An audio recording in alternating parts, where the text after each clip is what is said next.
Yo, what up? I'm the Old Soul, and I'm happy to say that we're celebrating the 1-year anniversary of Old Soul Voices. Round of applause.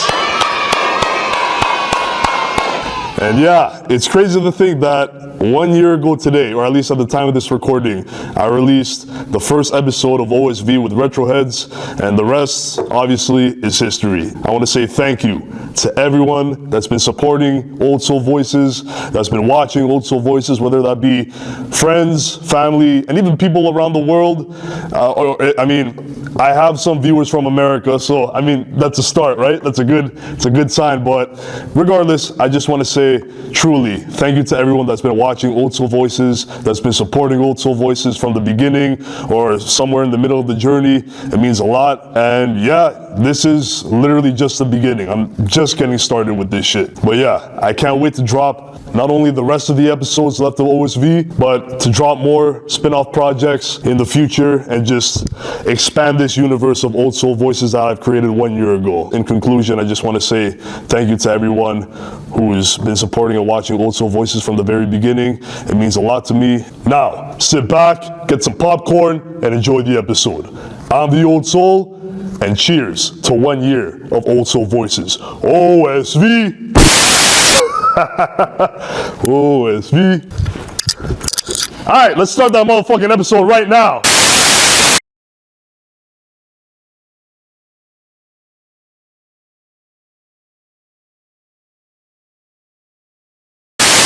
Yo, what up? I'm the Old Soul, and welcome back to Old Soul Voices. Round of applause.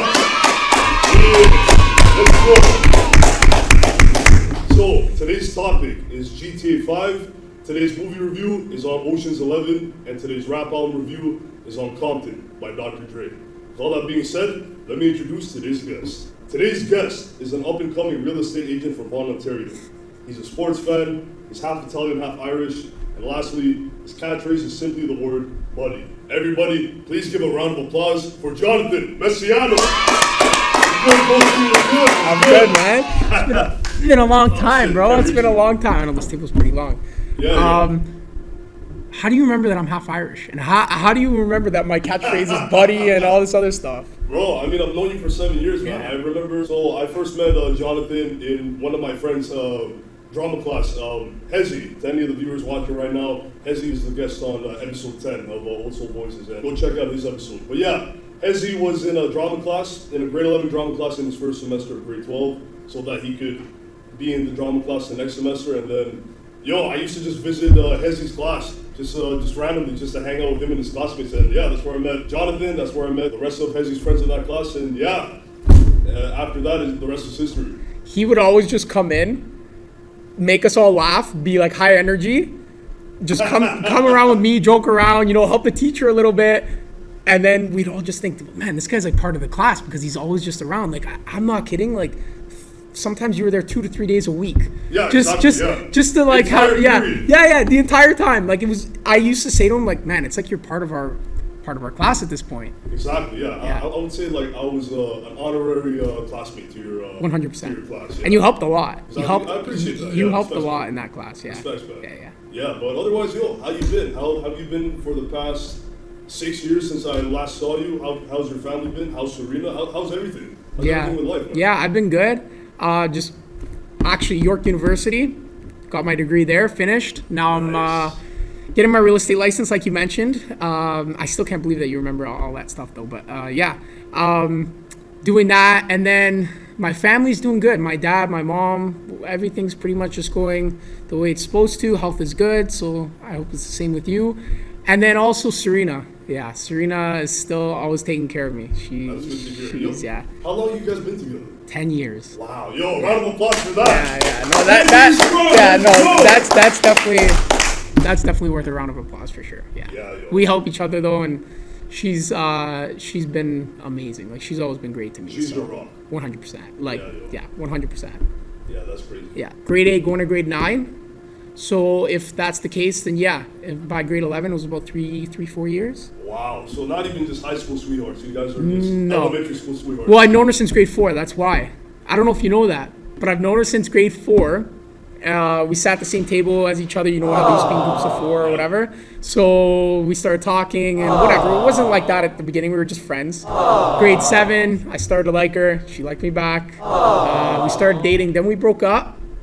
And then grade 8, summer going to grade 9, got back together. The rest is history. Goddamn, round of applause for that. Once more. Yeah, yo, holy shit. 10 years strong. That is crazy. Yeah. Your reaction's the same though.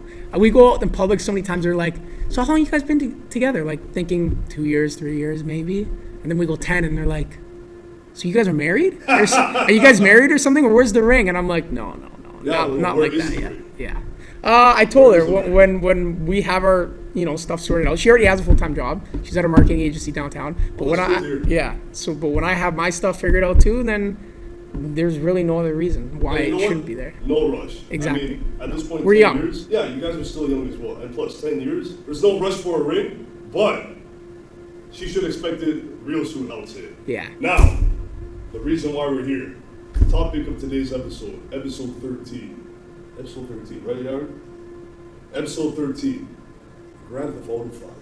We're here today to talk about GTA 5, its impact, the success that it's had, and just like the overall legacy that video games have for the past 11 years, bro. Holy shit.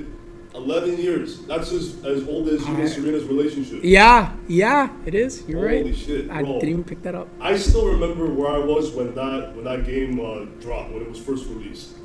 I remembered my brother, who was 19 at the time, my older brother, turns 30 in a few weeks. Holy shit. Yeah, he was really eager to get this game on the release date. I remember like right after school, and funny enough, he didn't go to York, but he went to Seneca. This was the same exact campus. I remember right after school, this guy borrowed my mom's car, and he was out for probably almost until 11 at night. This guy was reaching all the fucking video game stores. He went to EB Games. He went to fucking Walmart. He went to fucking Toys R Us. And then the spot that he finally went to get GTA 5 was the stop was a spot where he was originally gonna go, but he didn't go because he thought it was already packed and it was already sold out. Was Best Buy. Yeah. He went there and he got one of the last copies before the end of the day.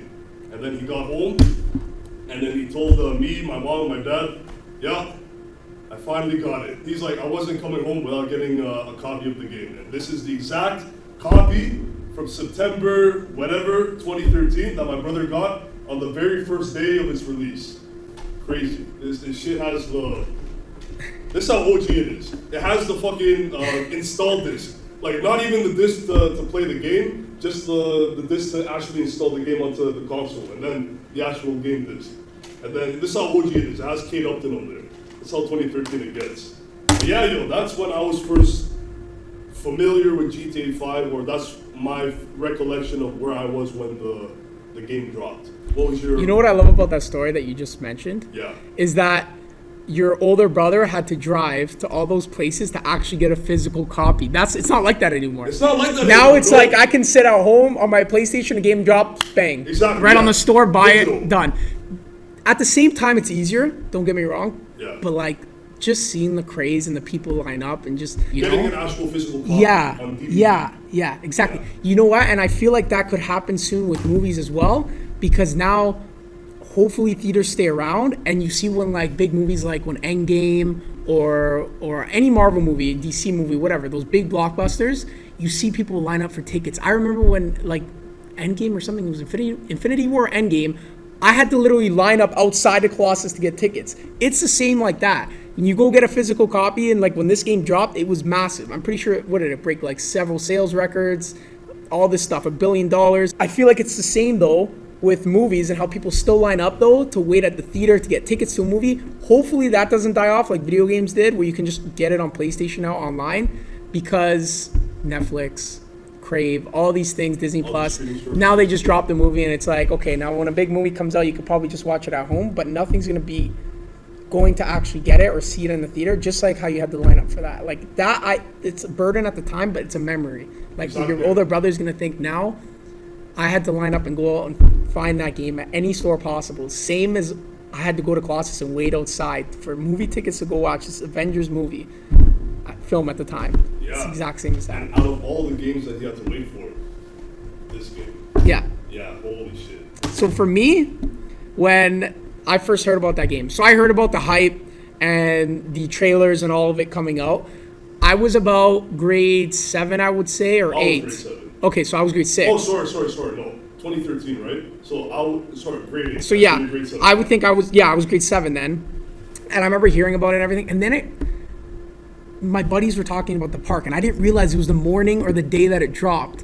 And one of them was like, yeah, I'm trying to go out after school. Me and my dad, we're going to try and look for it and everything. And I'm like, oh shit, that's today? At the time, I didn't get it first day, but I ended up getting it shortly after.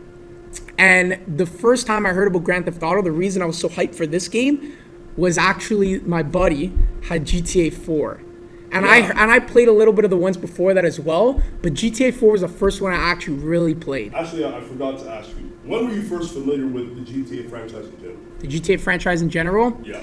Was probably either GTA 4 or I think before that, there was an app on my phone I had. It was called GTA Chinatown. Yeah, Did you used to play that? Works. I don't know if that was before GTA 4 or after. That was around the same time. Or around the same time when that. So I used to play that on my phone or my iPod. My iPod at the time, whatever. Like just being able to do whatever I want, get in a car, drive around, and everything. Like this is a really creative game. Like this is like a game I've never played before.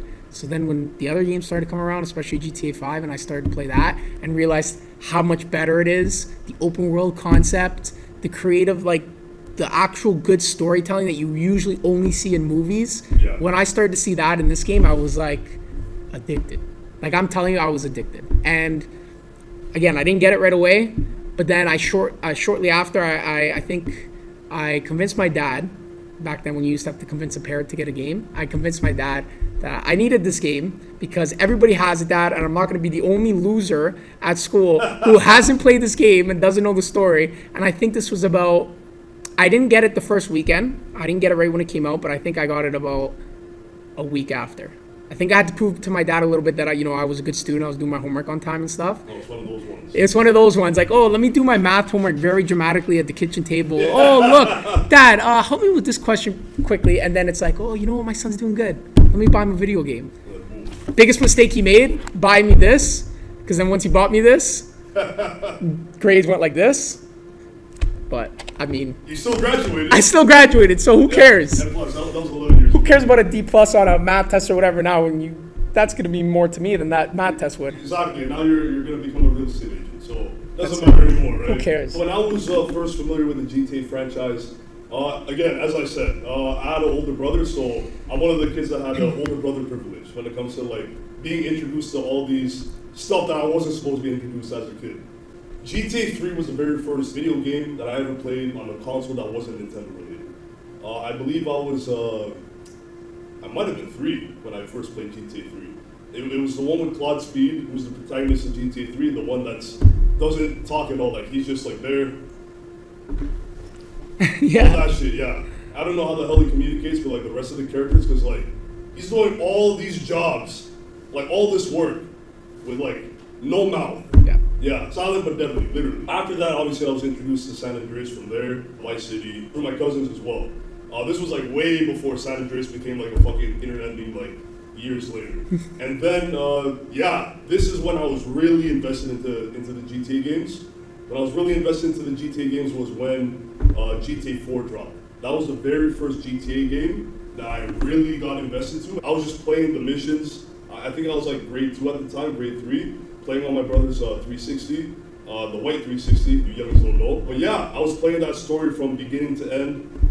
This was when you couldn't, like once you died in the mission, like you had to fucking restart the entire mission. It wasn't like GTA 5 where you died and then you can skip that part of the mission. Which was actually fucking helpful for a player like me, but like GTA 4, you have to be fucking strategic with all the missions. And GTA 4 had a really good story. I think it had a better story than this, in my opinion. GTA. A lot of people say that, and it's the emotional weight. Yeah. The emotional weight of the GTA 4. Yeah, I played GTA 4, but I played it in parts, and that was like the story I was kind of getting to before. My buddy had GTA 4, and I used to go over to his house after school, and we would play this game, man, for hours until my dad would come pick me up. We used to just free roam whatever too, right? one day I was like, you know what? I need this game. Like, I need to play this game for myself. I mean, I have fun playing with my buddy and us just, screwing around, but I need to play this by myself at home. So I went home. Another story of me trying to convince my dad to get a game. Went home. I go, Dad, I really need this game. It's called GTA 4. Yeah, it's called Grand Theft Auto 4. And he's like, you know what? I don't think you need a game right now. It's a lot of money, and I don't think you deserve it. Or he gave me like a straight up answer, right? And I'm like, okay, another one of those times I gotta convince him. So a week later or 2 weeks later, he ended up, okay, let's go. We drove to, he picked me up from school. He surprised me. He's like, we're gonna go buy it. Perfect. Drove to EB Games. We get there, and it wasn't on the shelf anywhere. You actually had to go up to the guy and tell him I'm looking for a copy of this.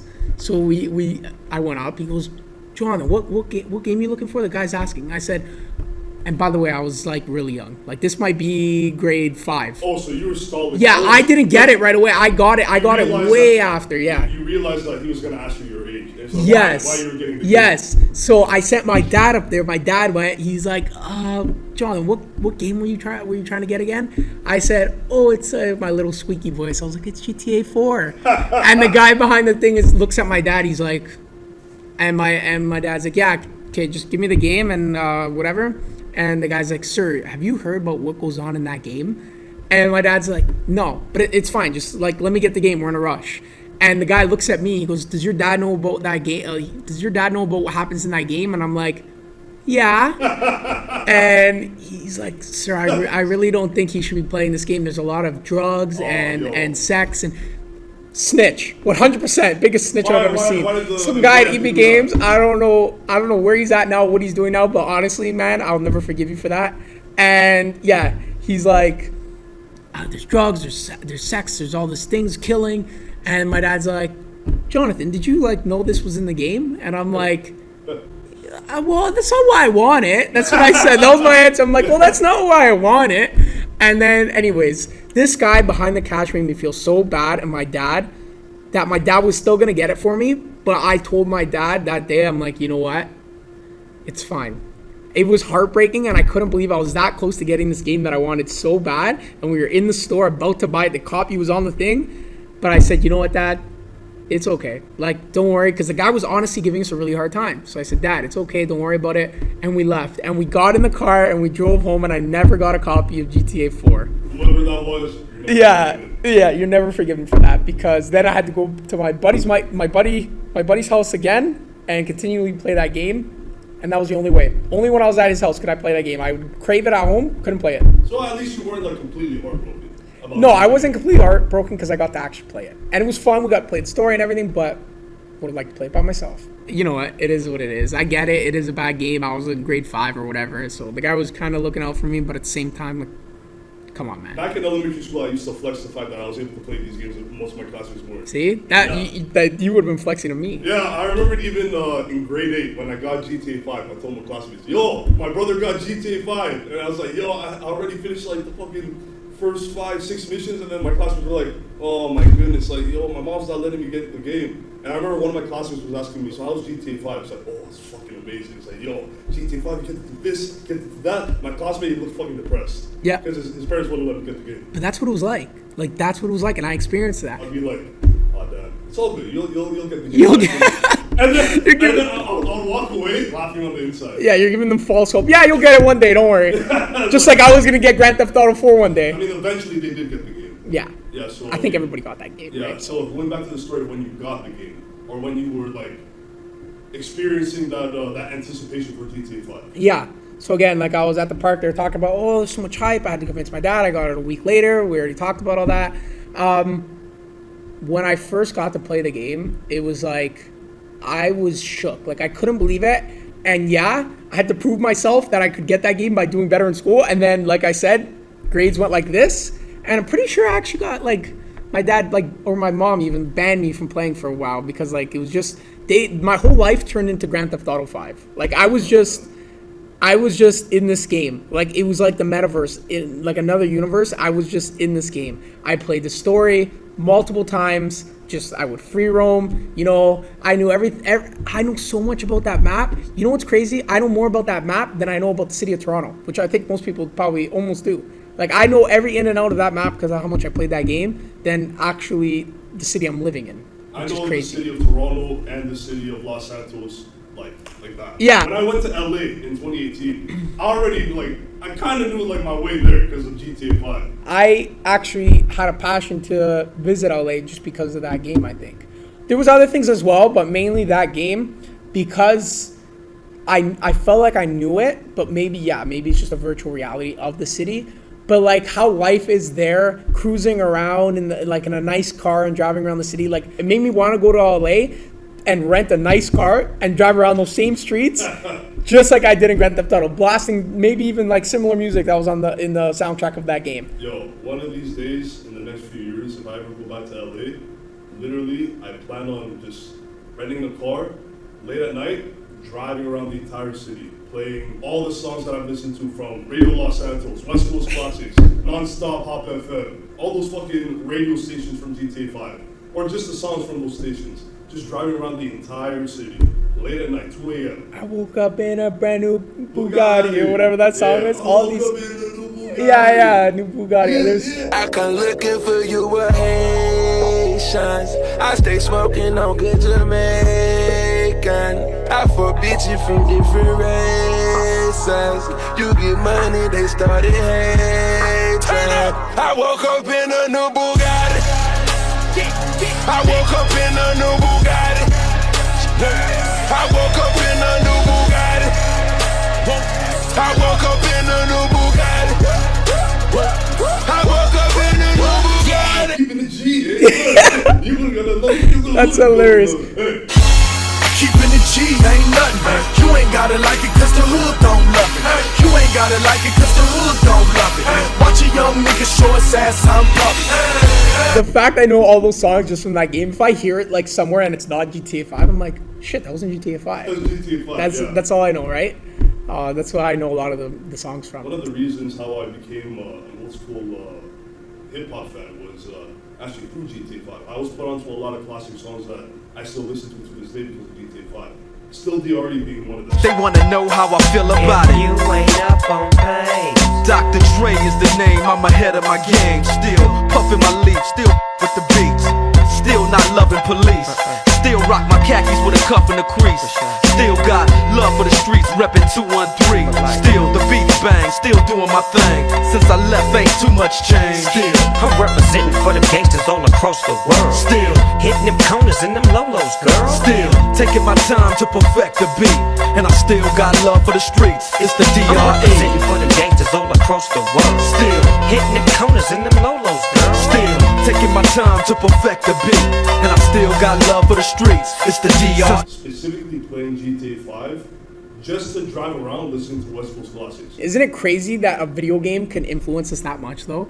Like, show us new music, show us all these things, make us want to go to a city. Because this is beyond the video game. This is like a pop culture, like, Yeah, exactly. icon in itself. Even how you're talking about how you were introduced to artists. Yeah. I'm pretty sure Kendrick Lamar at the time, I was introduced. Collard Greens or something, I was introduced- that used to play all the time. Yo, I was on the radio. I was introduced, or at least like 50% of how I was introduced to Kendrick Lamar was through GTA 5. Yeah. And the rest was all like hearing his shit on Yeah, the radio. obviously, yeah. Pretty sure they added swimming pools eventually too, or something. Yeah.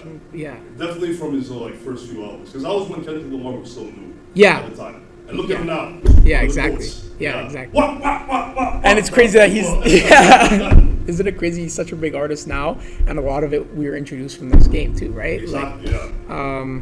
That just shows the impact that this game had, though. Exactly. Obviously, right? Even from like the very beginning, like its inception. Yep. Like, it already had such a huge impact. You'd only think like when it dropped, it's like, how big could it be literally years later if it's this big now? Makes you think of the potential of GTA 6, what it Yeah. might introduce and stuff, right? I got a podcast before GTA 6. What the fuck? Yeah. When you think about that, man. That's crazy. Wow, if you told me in like grade 8, 9 that I would be playing, when I was playing this, that I would be like done university, getting my real estate license, doing all this stuff at that time, I would be like, what the hell are you talking about, man? Yeah, that's like, Before the next GTA 6 before the next installment comes out, I wouldn't believe you.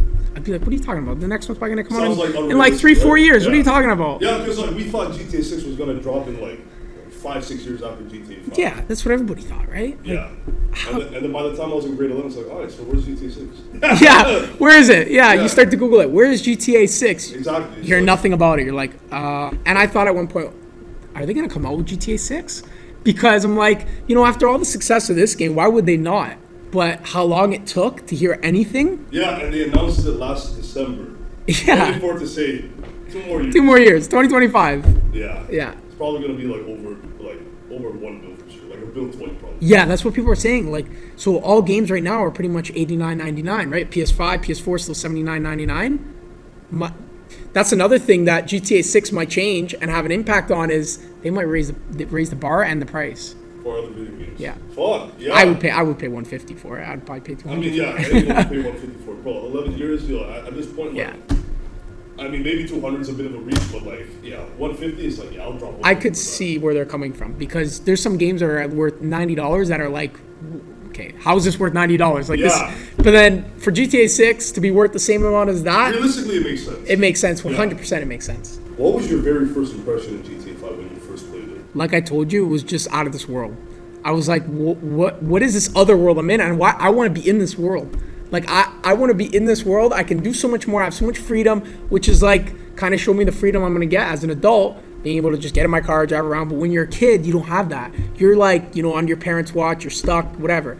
So when I could get in a video game in LA and just do anything I wanted, I could freaking turn my car on the sidewalk and run people over if I wanted to.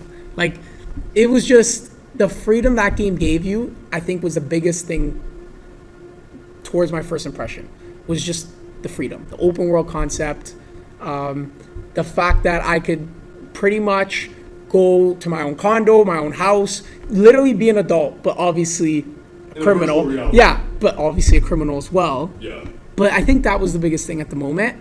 And then eventually that just turned into, wow, look at this storytelling. Once I started actually playing the real story, this is like a movie. Like my parents should know about this. This game is so good. Like if they saw this as a movie on TV, they would probably love it.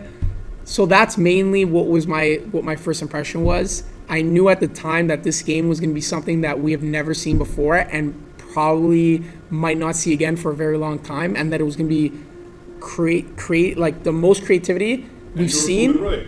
And I was proven right. 100. I think most people could have said that at the time because, like GTA 4 and other games, yes, but Because this is they probably didn't know at the This time. is the video game that is representing our generation. That along with like BO2, games like that, Exactly. Yeah. Like, mainly think about it. The oldest people that play this game were people like born in like the 90s. And Yeah. there are kids that are as old as this game that are playing this that are game now. playing. Yeah. It's fucking crazy. There's 100% an 11-year-old in a basement right now somewhere at their house playing this game. I could put money on it. And 100%. probably the parents were fucking when this game came out. The 3 main characters of GTA 5.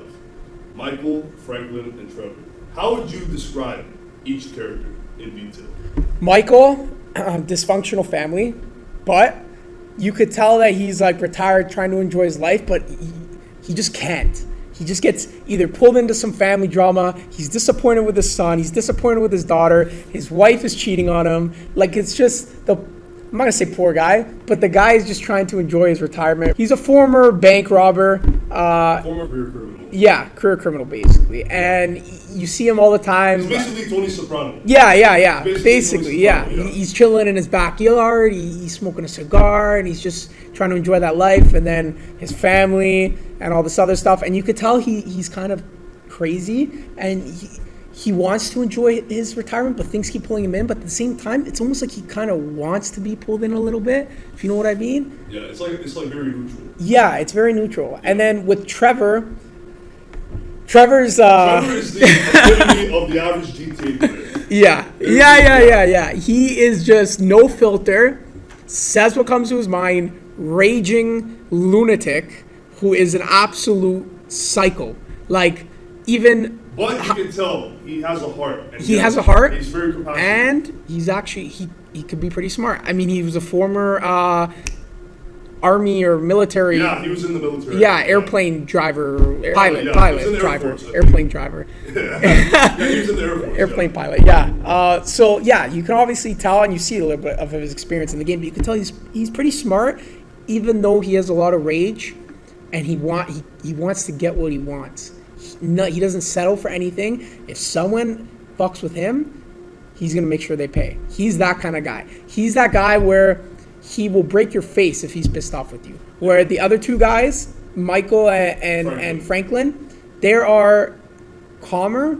They'll hurt you. They're not afraid to, like, you know.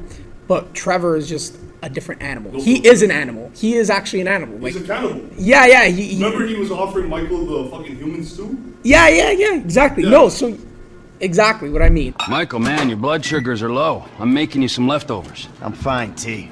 Huh? No, I'm the host, man. You know, I don't want you to get hungry and moody, right? Then you're gonna be making the wrong decisions. Man, I've been making wrong decisions my whole life. That's how I ended up here. Here you go. Bon appetito. Jesus Christ, Trevor, what is that? What's wrong with you? That's just a what?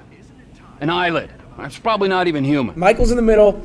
Trevor's just an absolute mad lunatic who has a heart, but like he just doesn't think about his actions. He just kind of does. On the impulse. Yeah, very impulsive. And then Franklin, on the other hand, he's young in the game though. So these two probably have a lot built up through their careers of doing all the bullshit that they were doing, where this guy probably doesn't have that.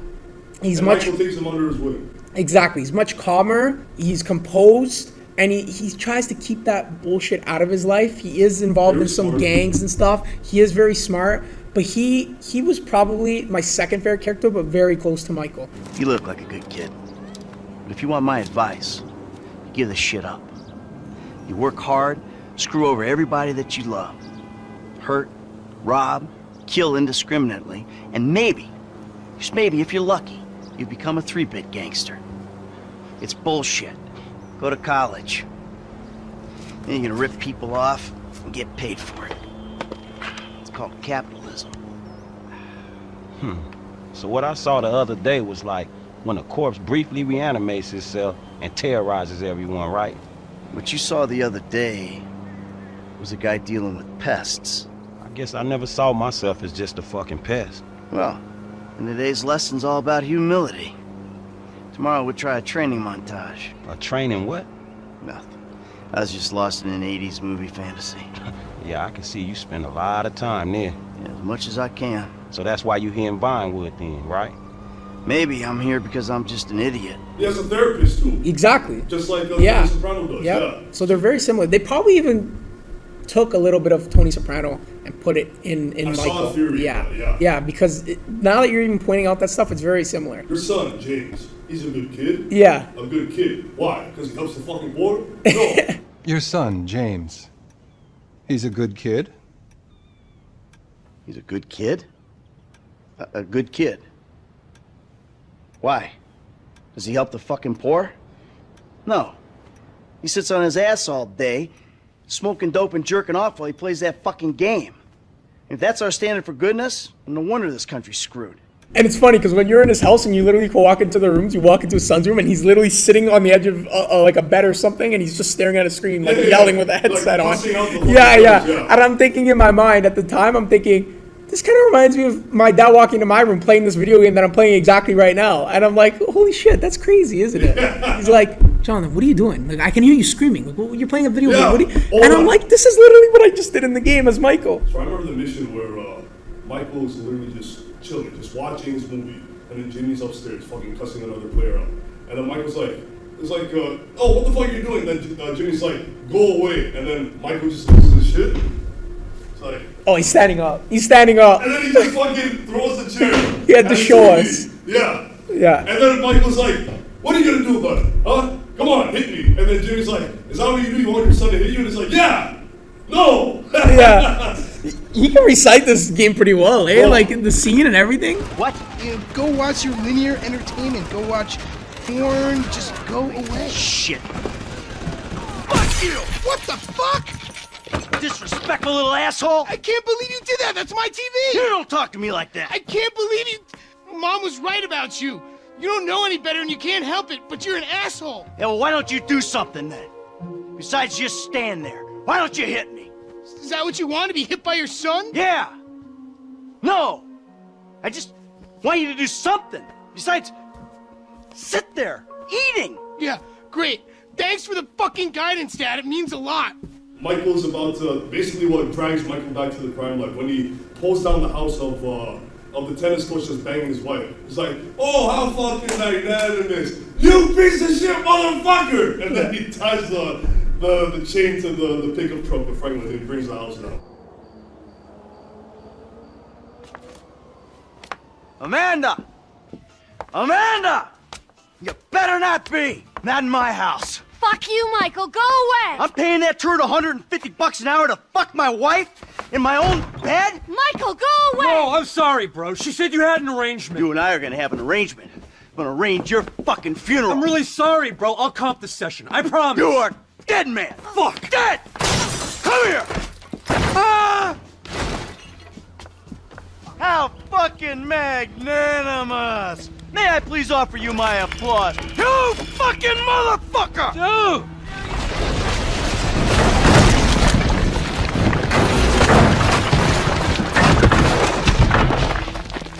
Ah!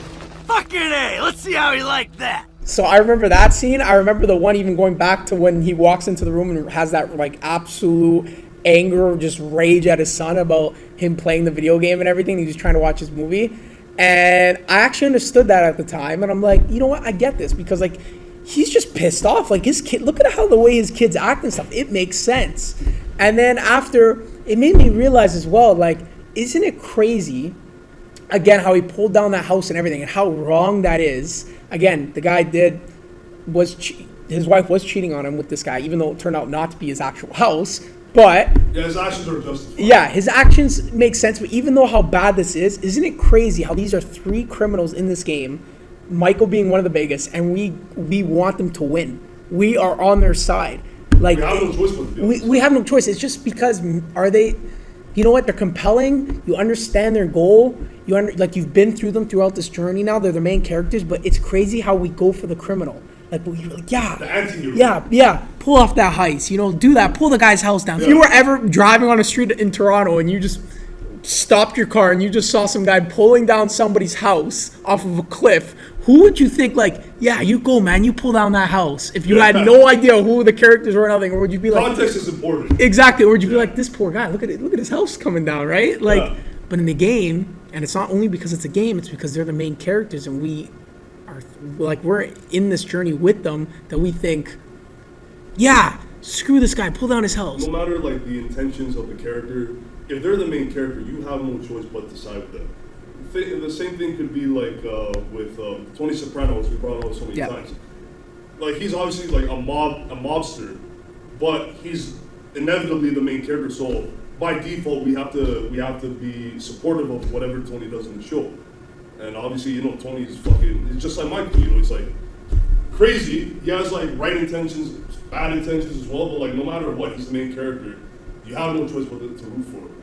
And sometimes, there are times where you do root for Tony Soprano, you do root for Michael, you root for Trevor, you root for Franklin. No matter what they do, you have to support them because like inevitably they're the main character. Exactly, and you're totally right. I think there was only one video game I've ever played where you play as, they're considered a main character and you play as them. But I really I wanted them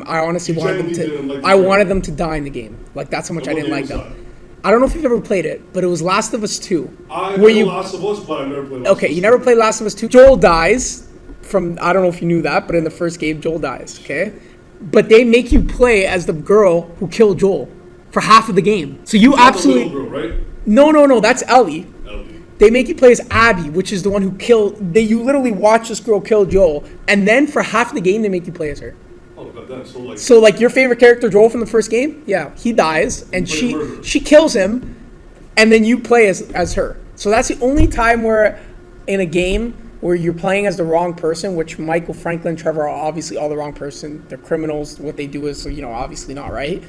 But they make you play as this person, and it was the only time it was a main character that I wanted them to absolutely just die. Purposely dying in the game, even though I was just going to revive and play that same part of the game, just because I couldn't wait to see her fall and hit her head and just die off the cliff. Yeah, you absolutely hate her, and I feel like most people who play that game, they say the same. Yeah, to sum up the three characters, honestly, like I said, Trevor, lunatic, rage, smart, has a heart.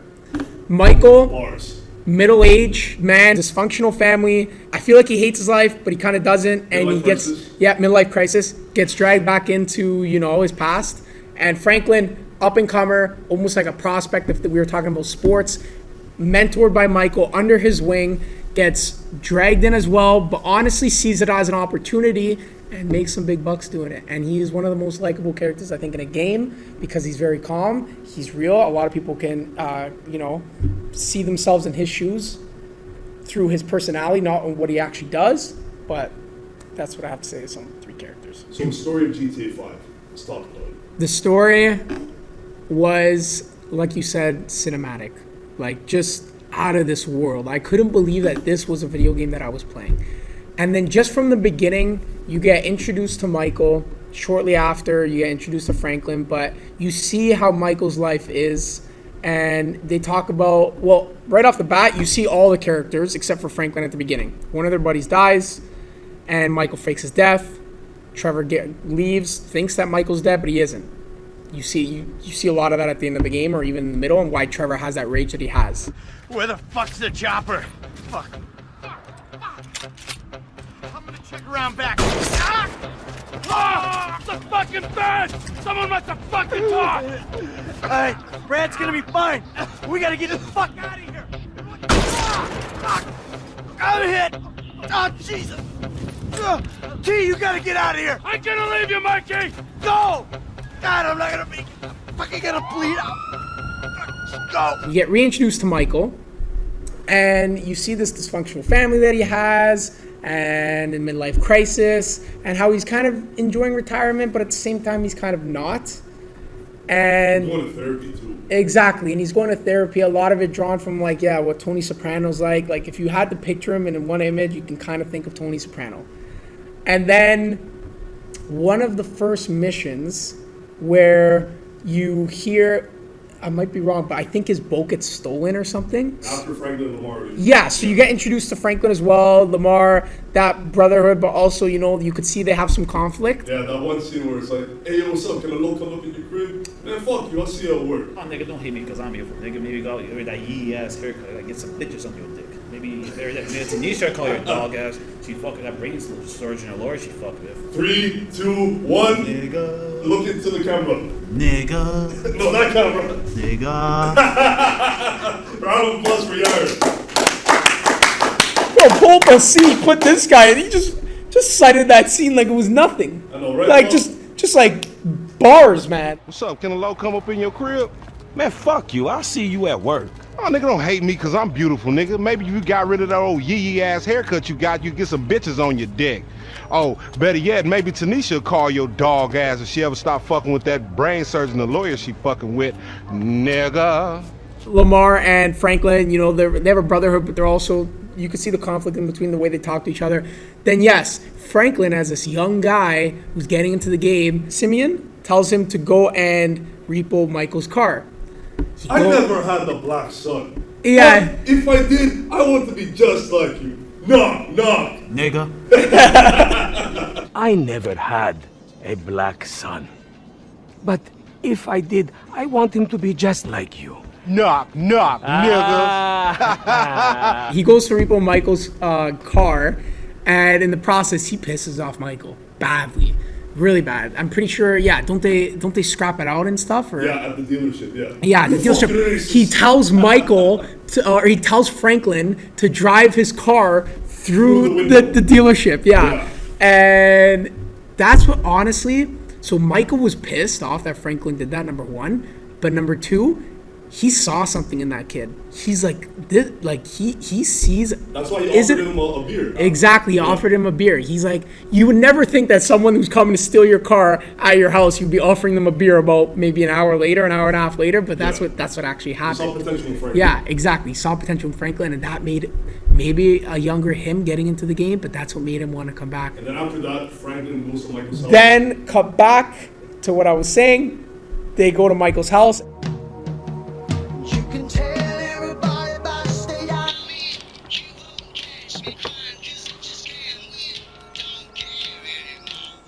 What do you want?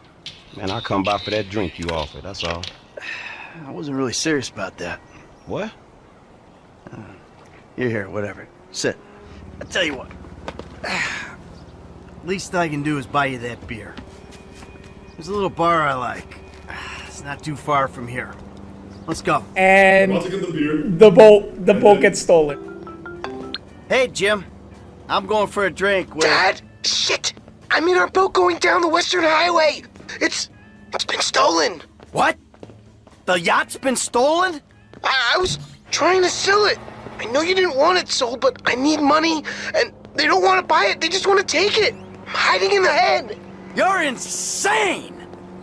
Alright, I'm coming. For my boat! Alrighty then. Change of plans. My darling boy is in trouble. Jimmy's like, yeah, they stole the boat. They stole the boat. And then they're on the highway. Jimmy's holding on to the edge of the boat. Franklin gets up on it. He's trying to, you're following. When Franklin drops off Jimmy at the mansion, back at Michael's house, it's like, yeah, I'll talk to you later, homie. Hi, church. Yeah, I got your number, shit. I need it, man. But hey, you know what? Man, go easy on your pops, dog. All right? All right, church.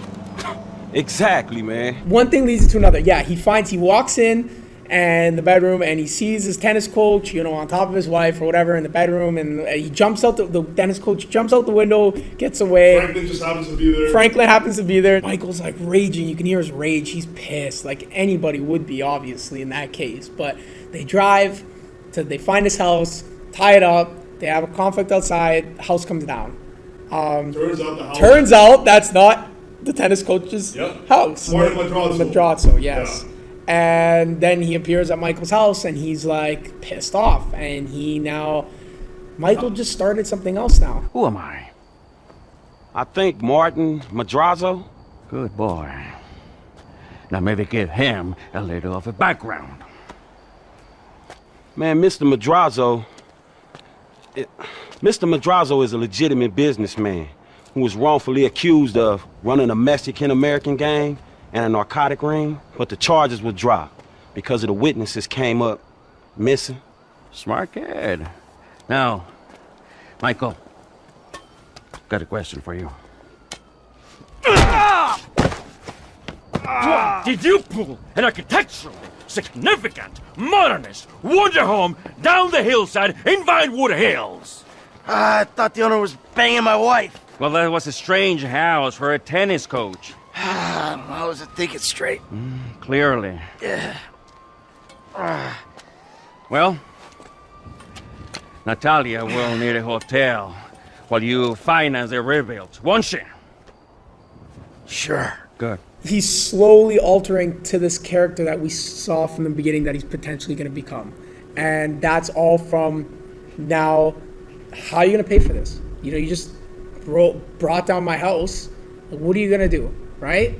Michael sees there's no other option. Even if he didn't want to get back into it, there's no other option. His just absolute psychotic lunatic brain just led him to do something impulsively, like Trevor. He literally pulled a Trevor, and he brought down the guy's house, and now he's stuck. He's back in the game. And now he has Franklin who's going to help him, and he's going to mentor him. So it's actually kind of good for Franklin. He gets to see Michael a little bit in action, but this is where it really begins, man. Right after that, it's the Diamond Heist of Rodeo Drive. They do the heist, and then it's on the news. And then Michael says that one line. If you're going to forget one thing today, make it this or something. Yeah, you forget 1,000 days every day, pal. Yeah. Make sure this is one of them. This is one of them. That's what it was. Forget 1,000 things every day, pal. Make sure this is one of them. And then we're introduced to Trevor, and then he sees on the news as he's banging her, the catchphrase that Michael said. He's like, what? Yeah, he instantly remembers the line. And then after that, storms out, kills Johnny from Lost in Depth. I don't mean nothing by it, man. I know. I'm messed up. I know, cowboy. It's okay, man. Give me a hug, Yeah.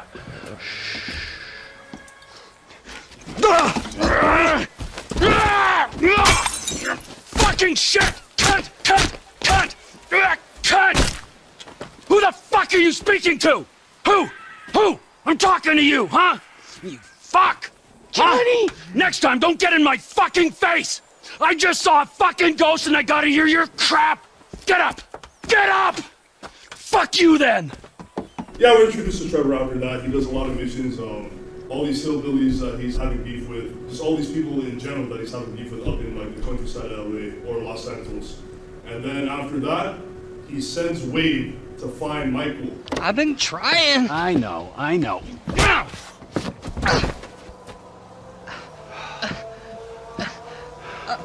thought you said you wasn't gonna hit me. I thought you said you were gonna find fucking Michael Townley. There's 2 Michael Townleys living in LS. One is 83, and the other one is at kindergarten. I asked the teacher to put him on the phone just to be safe, but she threatened to call the cops. I ain't no molester, Trevor. Shut up before I molest you, all right? Now, is there anything else? We're not introduced to Trevor until, well, we are at the beginning of the game, but then reintroduced to him until that point. And then, yeah, I remember playing that part, and it's like, find a Michael Townley. Oh, there's none, whatever.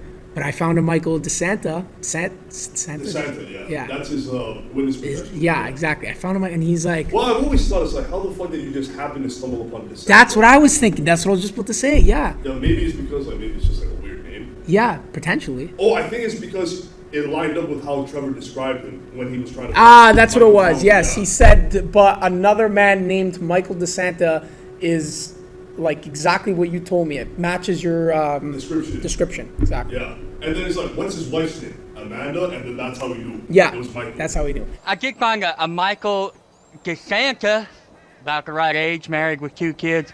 What's his wife's name? Amanda? Amanda? Yeah. You're a genius, you moron. Come on, come here. Woo! Don't you ever not tell me things I want to know! Sorry, Trevor. And it's crazy too because I remember that first scene of Trevor coming up where he's banging that girl, and it's like I literally remember me being in the next room as a kid right beside my parents, and the freaking sound was loud, and like that scene was playing, and I'm like, oh shit, my mom's gonna see this, or my parents are gonna see this, and it's loud, and they're gonna come in the room and be like, what the hell is this kid doing? And I remember literally turning off the TV, just sitting there with my controller, and I'm just staring at a blank screen, and then just sitting in front of a blank screen as that scene was happening. My mom comes in the room. There's a blank screen. Why is he like? Yeah, so she comes. She goes, "What are you doing?" And I'm like, "Just playing video games." She's like, "There's nothing on the screen." And then I couldn't think of anything else at the moment. When I'm that young, I just thought she probably thought I was the biggest idiot in the world. I was like, "Oh yes, I gotta turn on the TV." And I turned it on, and then thank God that scene was done, and it was just like after, but I'm like, man, what an idiot. I couldn't think of anything else. It's the same too as when I would load up the game, and Kate Upton and stuff would be there, and it'd be like, please don't walk in, please don't walk in, please don't walk in. My dad would walk in and be like, what the hell are you playing? Oh, nothing, I'm just, it's just a half-naked girl on TV, and I'm like in grade 7, but it is what it is. Yo, my Xbox 360 was literally in the family room of my house. That's hilarious. Yeah, so I didn't give a shit if my parents just walked in. Yeah. It's like, I just knew it would be funny if they walked in. Yeah. See, it would be funny for my parents to see too. I think they would get a kick out of it and be like, what the hell? Like, kind of concerned, but also laughing at the same time. But it would be more like, it would just be awkward. I wouldn't want them to see that. Like, literally, my 360 at the time in the house before I moved was literally in the family room, and the family room was literally right beside the kitchen. So that's when I learned at that point in the game, whenever Trevor's back on the screen, I need to because you don't know what's coming with Trevor. Like, even when you switch to Trevor, like playing the game, exactly, he's gotta be like on a fucking scooter, or he's like about to jump off a bridge. Exactly. After the game, even after I was done the game, I would hesitate to switch to Trevor because the game was on one of the main TVs, and I'm like, at least with Michael or Franklin, I can kind of trust they're not going to be, But with Trevor, man, anything could happen. Unpredictable. Unpredictable. So Trevor goes back to Michael. He goes into Michael's house, just unexpected. You two, you're ruining my fucking yoga! Somebody say yoga? Trevor? Michael. Hey. It's good to see you, man. Yeah, I bet it is. Of course, I'm not the one that's been resurrected. Ain't this grand? Yeah, well, I got in a bit of an awkward situation. You're telling me, bro. Yeah. One of those fake your own deaths to your best buddy, and then run off with the dough, and then live in a big mansion. Awkward situations. It's one way of looking at it. Yeah, do you have any other ways of looking at it? Because I am all out. It was a long time ago, man. I've been in witness protection. I still am. That's great. That's great. And that's when everything stops. And then Michael's like, you can think like Michael's probably thinking like, how the fuck did he find it? Yeah. But then he's probably thinking at the same time, oh, like Dave was right. But he really didn't like think Trevor was actually gonna find him because he thought Trevor was. If only he never said that line, eh? If only he never said that line. Because number one, he would think Trevor was dead, and number two, even if Trevor was alive, you think he would be that smart to actually remember that line? Exactly. Yeah, but then it goes to show like how close they must have been even before Michael staked Trevor and Brad out. Mm-hmm. Yeah, but after that, yeah, they reunite. It's a bit rocky for like the first few minutes when they reunited, but then they chased down that fucking weirdo Laszlo. Yep. Who was dry humping Michael's daughter at the audition. Man, this poor dad with his kids, between the video games and the way his kid acts, then his boat getting stolen, then he's gotta chase down his daughter who's getting dry humped on stage and embarrassing herself. When I came home last night, you wouldn't make love to me. You went fast asleep. Yeah. You wouldn't even talk to me. Take what your daddy's gave you, honey. I'm so crazy. Your dog's stuff a 20 in this. Oh! Fucking something about this. That's enough. Oh! I said that's enough! Hey, I got security! Security! What'd you fucking say? Come on, big guy! Come on there! Come on! And now his life is just like, it's like a roller coaster. Like he's having highs where he's getting all this money, he's getting the high from being a criminal again. But now it's going like downhill because now Trevor found him. He's supposed to be dead. For a majority of the game after that, it's just like missions. Let's see, Michael's his family leaves him at one point. Yep, they leave a note or something on the counter saying that, you know what, like... His son drugged him, he's fucking getting abducted by aliens. Yeah. He's flying out of the flying saucer, he's flying over Los Santos.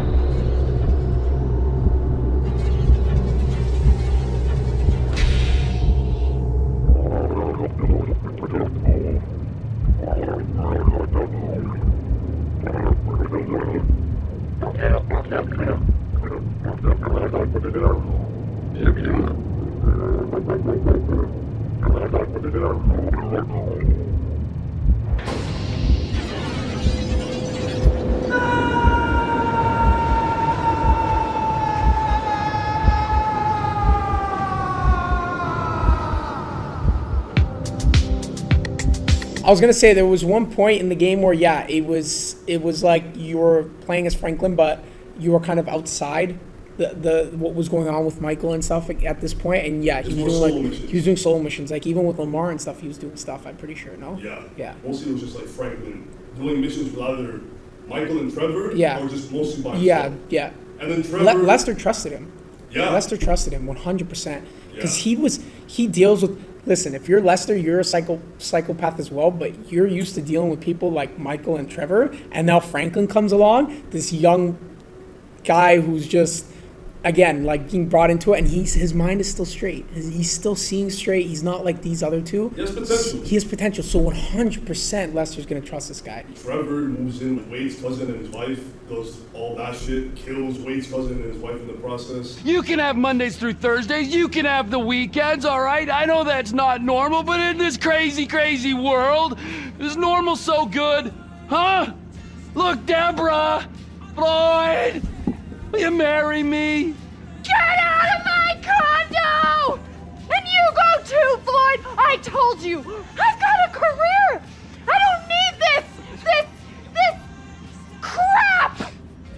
Yes! There. You made me swear. You're crap, Floyd. Crap! You're not a man at all. Bob's right about you. Oh, who's Bob? I want both of you to go now. You and your weird friend. Whoa! Hey! My name is Trevor, sweetheart. I I could give a fuck what your fucking name is. I'm not afraid to use this. I'm not. Bob taught me. Fuck Bob! You people are not very fucking nice!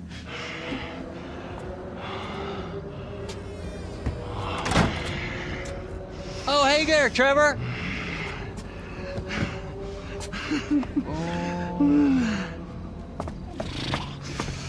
Hey there, Wade. Did you meet Deborah? Interesting lady. Michael and Trevor and Franklin are doing all these heists and missions together, and then gets to a point where Trevor just gets heated up in an argument with Michael, and then he thinks about that time when he was dead, and then he's like, yeah, let me just ask you one question. Back in North Yankton, who exactly is in your place in your casket? And then Michael just dismisses it. I saw your grave. I mourned you. And then it turns out that everything I fucking thought about you was wrong. Everything. You're not dead, and you're not a man. Well, what the fuck are you? I'm your fucking nightmare! Yeah, enough with your goddamn threats!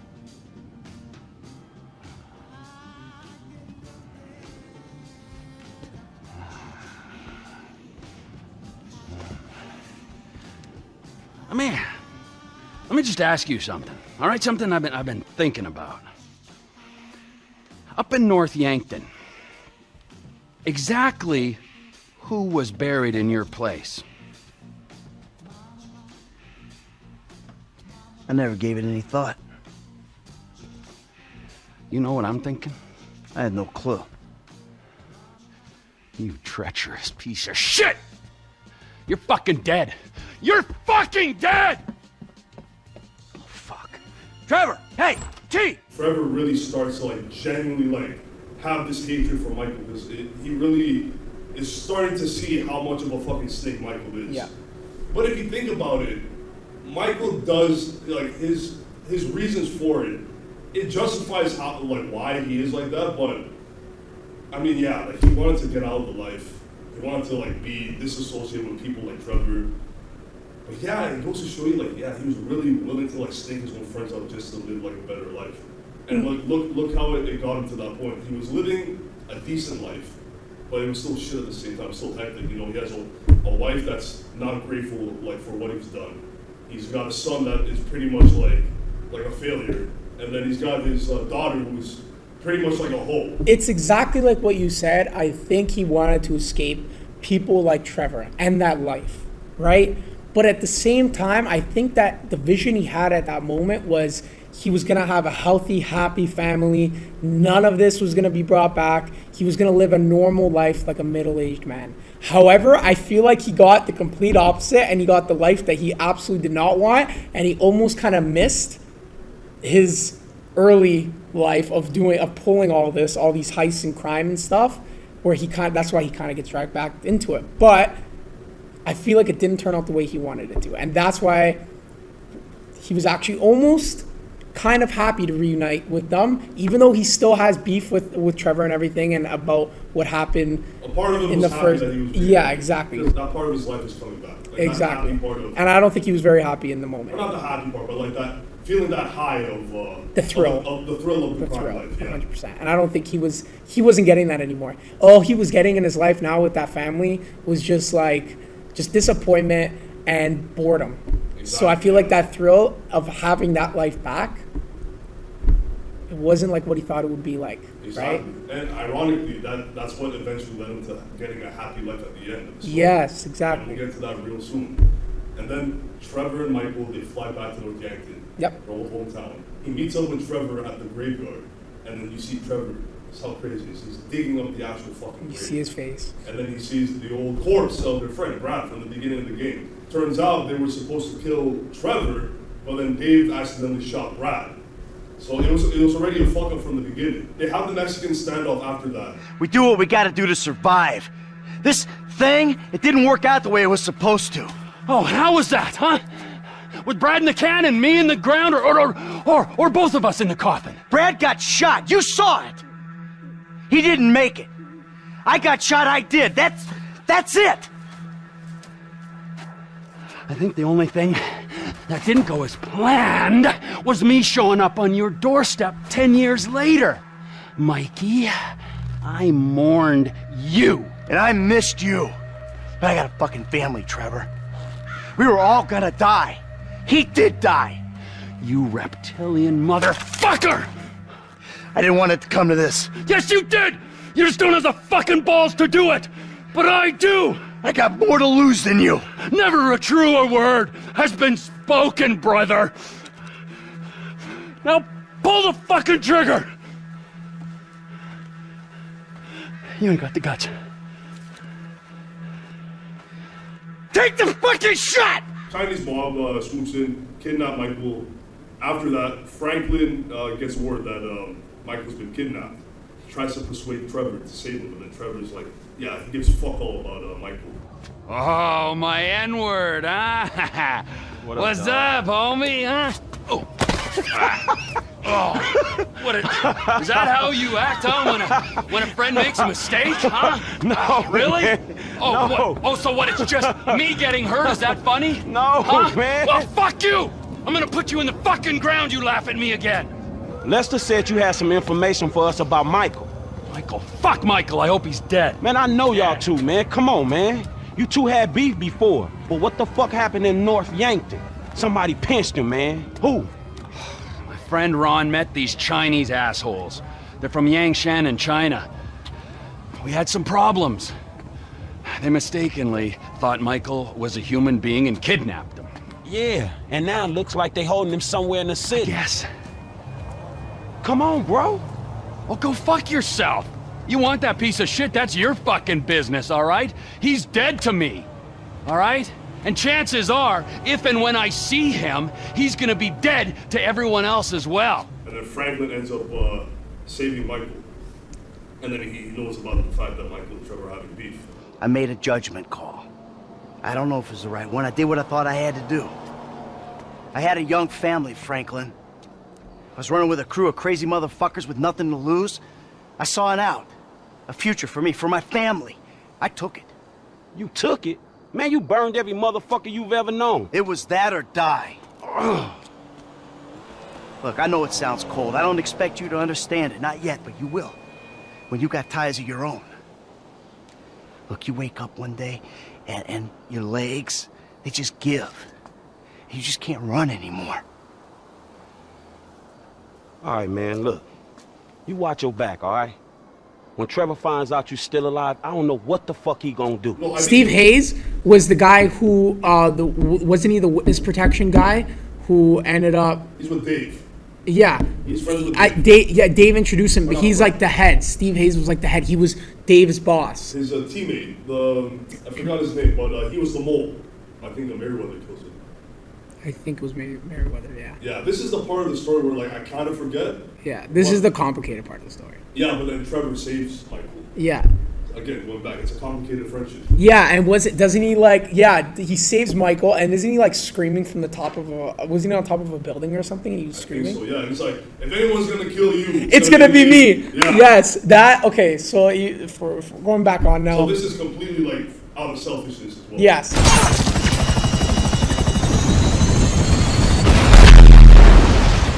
God, the fuck? Hey! If anyone's gonna kill you, old friend, it's gonna be me! Oh! You here to finish the job, T? No, I'm just here for the opportunity. Now run! This is like literally one of the most iconic lines of the story I actually remember, even though this is a part where many people forget and it's a confusing part. That line, if anyone's gonna kill Michael, it's gonna be me. Like, I'm gonna have the privilege of doing it.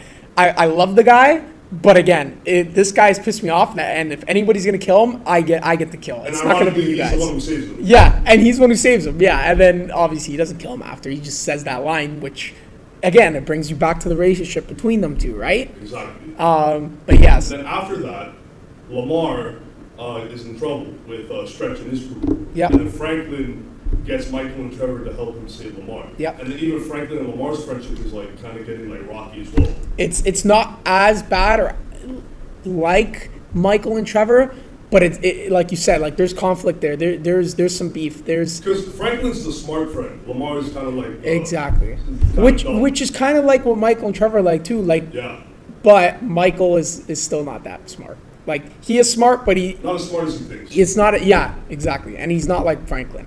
Franklin and Lamar, again, is not as reckless and stuff as Trevor. They're both like toned down versions of these two. Yeah. And that's actually one of the first points too, I'm pretty sure, in the game where we see Trevor and Michael now going to get involved with Franklin's like personal life. Like, this is Franklin's. It's like the complete opposite of the first half of the story. Yes. Franklin getting involved with Michael Yes. and Trevor. Not Michael and Trevor getting Like, involved with Franklin. exactly. Like we've always been connected to Michael and Trevor's part, and Franklin has kind of just been in there getting involved. But this is like one of the first times where we see now Franklin's personal life, which only really deals with Franklin in the game. We finally get to see now Michael and Trevor coming there and getting involved in that, which is like, I love that part. Damn, man, way to keep a nigga down, my nigga. I mean, thank you. I guess it's payment for all the work a nigga put in for you getting them cars and shit, you know what I'm talking about? Give a nigga just enough money to get him a little 40 ounce in a bucket of chicken on the way to the po house, huh? Man, don't be like that, dawg. Cause number one, I never got paid for them motherfucking cars. Number two, I saved your motherfucking ass. No matter how many times you and that tiny motherfucking brain of yours have tried to get us killed, I saved you, dawg. Man, you supposed to, my nigga. I thought we was homies for life. Me too, but I thought we was trying to get out of this bullshit. You live in a fantasy, homie. The best thing you can hope for is a big turnout for your motherfucking funeral. Nigga, ain't nobody coming to your funeral. What? Man, what about all the motherfucking times I saved your life, homie? What about that? Oh, thank you, homie. Thanks for leaving your nigga in the backfield. You know what, my nigga? If your ass can just act civilized, you would get some work. But instead, you want to be this gang-banging, mad-dogging asshole. Oh, my bad, Mr. Gold Card. Excuse me, sir. Thank you for helping out a post-street nigga like me, sir. You can go now, sir. Thank you. Thank you. Thank you. Nigga, who you think I am, nigga? Well, fuck you, Lamar. Nah, fuck you, F, nigga. I thought we was homies, nigga. But that's some shit that just got past you, my nigga. They do that final heist at, I forgot, it was the bank, right? The Union. The Union, yeah. They steal the gold. They steal gold. The scene was like, yeah, it's all the golders, and then like, yeah, you can take it all. They're joking. yeah. I literally remember. There is a lot of gold in here. We're just holding on to it for the Chinese. Well, you ever want to keep it in the United States? Sure, take what you can carry.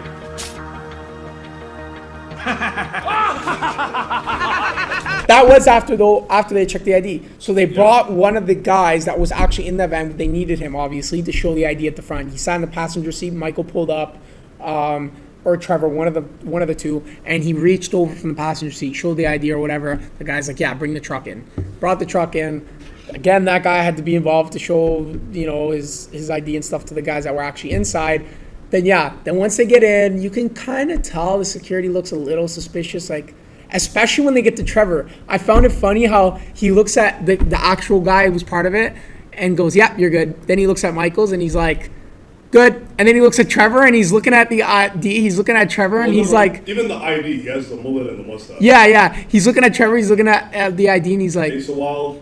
He's like, "What the hell's going on here?" You feel like in his head, like he has kind of like a facial expression on him. I think he's one of the same hostages in the prologue to the game. I actually genuinely believe he's one of the hostages from the prologue, and then he just ended up living in Los Santos. Yeah. That's probably why he remembers him. That's crazy. I never even saw that. He probably just doesn't want to cause a ruckus. Yeah. Genuinely, yeah. Because a lot of the time, right, if you're in his shoes, you cause a ruckus, and it's you could be absolutely wrong. Now you're just, insulting this guy and causing shit that doesn't need to be caused. So a lot of the time in that position, yeah, even if you're kind of suspecting something and maybe he recognizes him and he is that hostage, yeah, he lets him go. Yeah. Then they make that joke, like you just mentioned, when they're getting to the vault, and they're all just like, go silent. It goes silent for like 3 seconds, and then they're just like, yeah, they're just laughing.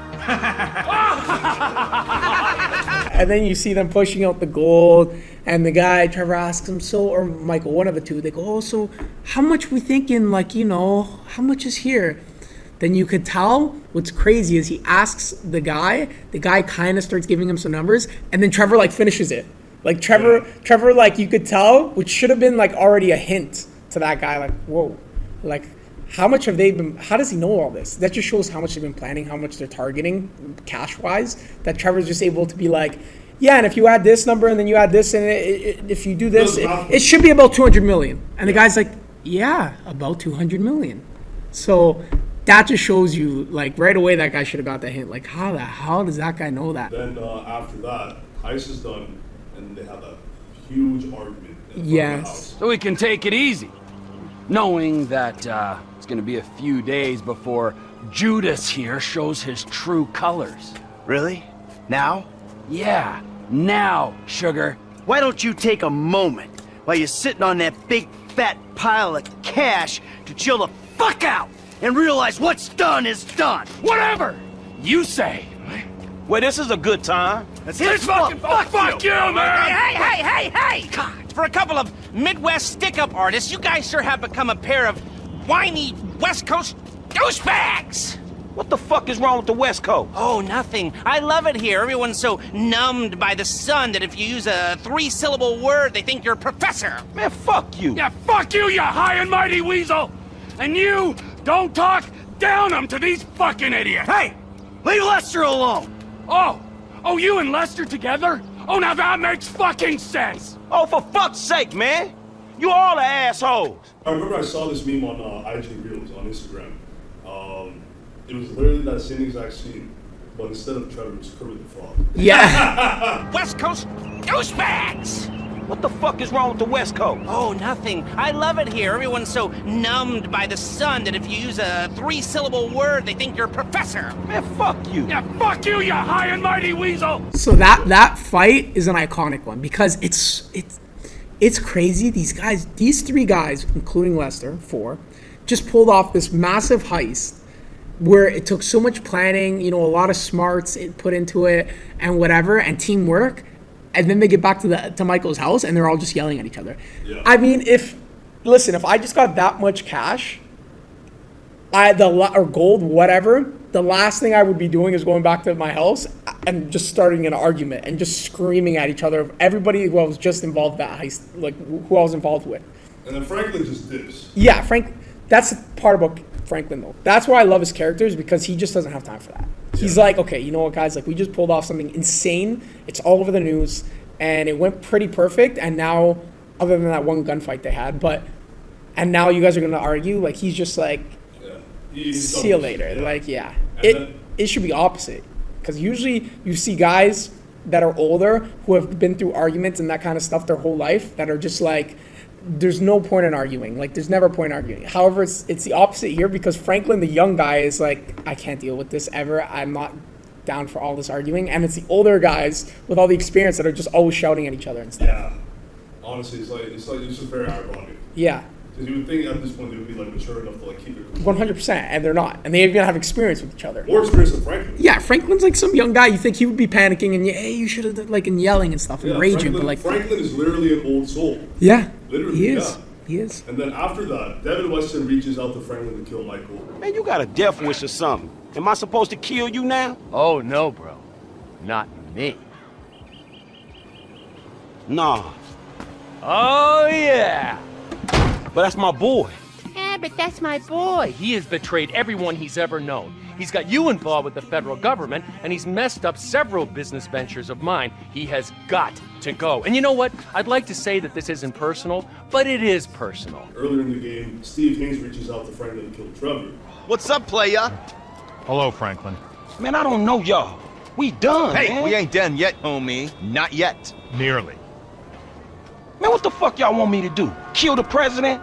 Fuck his wife or something? Or invade some fucking country? No, something more sensible. Something that's gotta be done. Hey, when the timing's right, you're gonna take old Trevor and put him out to pasture, homie. Michael will be sensible, but Trevor won't be. Trevor is a liability that none of us can afford. Man, Trevor saved you. He saved both y'all asses. And it's unfortunate. Hey, when we give you the word, you're gonna do this thing. What was the ending that you chose? I chose Death Wish. I saved them all. And it's because you are tied with these characters and went on this journey with them so much, even though like Trevor was my least favorite character, let's say, and I couldn't really stand some of the stuff that he did in the game and how he was just like a lunatic and whatever. But he was essential to the story. Yeah, exactly. He was essential to the story, and like, how can you not save them all? A lot of people, I know a lot of people definitely, whatever you're about to say, yeah, definitely picked to kill one of them, but like, I couldn't. I've been on this journey with them. Like, how can it be a happy ending if one of them dies? That's what I thought. How can it be a happy ending after all this whole game you've been through? It's a long game at the time. How can you kill one of them? So, for the 360, I killed Trevor. And here's why. Literally because he killed Johnny at the beginning. Yeah. It's just GTA 4, there's like sentimental value for me there. So, at the time when I just got the game as well, when I just got GTA 5, when he killed Johnny, I was like, yo, what the fuck? Why did you kill an OG character? After that, for some reason, I just told myself, yeah, if I get the chance to kill Trevor at the end, like, even if he redeems himself at the end, yeah, this guy's done because he killed Johnny. Yeah. So that makes sense for you, right? Like, but after that, I regretted it. Because now Franklin can't hang out with Michael. Lamar can only hang out until a certain hour. I mean, do I really want to hang out with Jimmy? Exactly. So it limited my post-game gameplay after that. Yeah. So it wasn't until 3 years later when I got GTA for the Xbox One, and then I told myself, I'm gonna save everyone because look at what at GTA 5 after I killed Trevor. Yeah, that's what I was thinking about too. So a lot of it is what I told you, but a lot of it is also too, I'm like, if I kill one of the characters, what's gonna happen post-story? Am I gonna be able to play as that character? Obviously not, he's dead. I can't play as him. Like, how am I gonna play with a dead character? So I'm like, is this gonna ruin the post-game story for me? Thankfully, they re-released it on Next Gen a year later. So I was like, okay, if I ever get it on Next Gen, and I eventually did, if I ever get GTA 5 on Next Gen, I'm gonna save all of them. Yeah. Franklin goes to Lester, and then he's like, yeah, one motherfucker wants me to kill Michael, the other wants me to kill Trevor. I can't kill them both. I want to save them both. I don't want to say something that's really exciting, and then you have to act all deflated and say, no, it's just that somebody got the same tattoo I got. So why don't you just go ahead and tell me? Some motherfucker wants me to kill Michael. Some other motherfucker wants me to kill Trevor. I feel I can't kill both of them. Man, I'm fucked, man. I don't know what the fuck to do right now. Well, I can see that. Well, who are the motherfuckers? Steve Haynes, this angry motherfucker from the FIB. Devin Weston, man. You know the that angry rich fucker from whatever hole he hibernates in. Exactly. All right. I say kill Michael, then kill Trevor. He's able to rally up Michael and Trevor at like a boiler factory. Lamar's outside scouting, and then they go into this just complete warfare against the enemies. Now if we're doing this shit, man, it's either now or never. Come on, Trevor.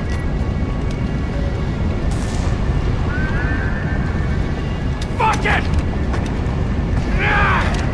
A lot of shooting. A lot of shooting in that one. Yeah, I don't know how the hell Michael was able to pull up to a boiler factory with a leather jacket. Yeah, that's correct, yeah. Yep. And then after that, Michael gets sent to kill Chinese mobsters. Trevor is sent to kill Steve Haynes. That was my favorite mission, by the way. In the whole game? That was my favorite part of the mission. Yeah, okay. That's what I meant to say. That was my favorite part of the mission. I remember I got a sticky bomb.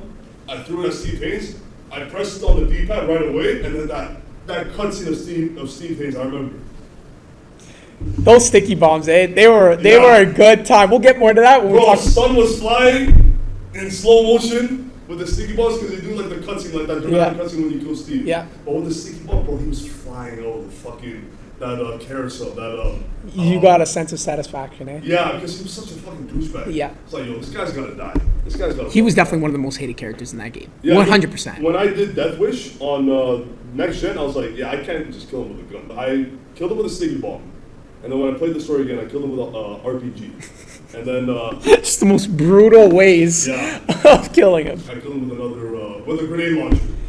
That's a great thing about GTA though too, eh? Yeah. Is that they give you the option. Hey, you want to kill him with an RPG? Go ahead. You want to kill him with a sniper? Go ahead. You want to throw a sticky bomb? He didn't deserve Kill to die him. with a fucking Glock. It's crazy that's like part of what I mean about GTA 5 and the freedom it gives you. No, sorry. Michael kills Stretch. Yeah. Trevor kills Steve, and then Franklin kills the Chinese mob. They pretty much took care of all. Yeah. They pretty much took care of all of their conflicts And then they at all the end of the game. killed Devin. Yeah. Trevor kidnaps Devin, pull up to the shore, and then they just fucking push him into the fucking shore, and then the car explodes. I picked C. Ain't that a bitch? You know, Devin, the way I see it, and hey, I'm no intelligent businessman like you, but the way I see it, there's two great evils that bedevil American capitalism of the type that you practice. Number one is outsourcing. You paid a private company to do your dirty work for you. And then you underpaid that company because you thought you were big enough and bad enough that you didn't have to play by the rules. Oh, number 2, offshoring your profits. Offshore? Oh, it's horrible. You wouldn't want to be sent offshore just to save a little money, would you, T? No, Franklin? I wouldn't. Oh, no, I ain't Would you going want? nowhere. No, see, but we know your opinions on the matter, Devin. Keep your problems the fuck out of America, huh? In this instance, when he puts it like that, it makes sense. Of course it does. Hey, Devin. Goodbye, my old friend. Thanks for all the advice. Bye-bye.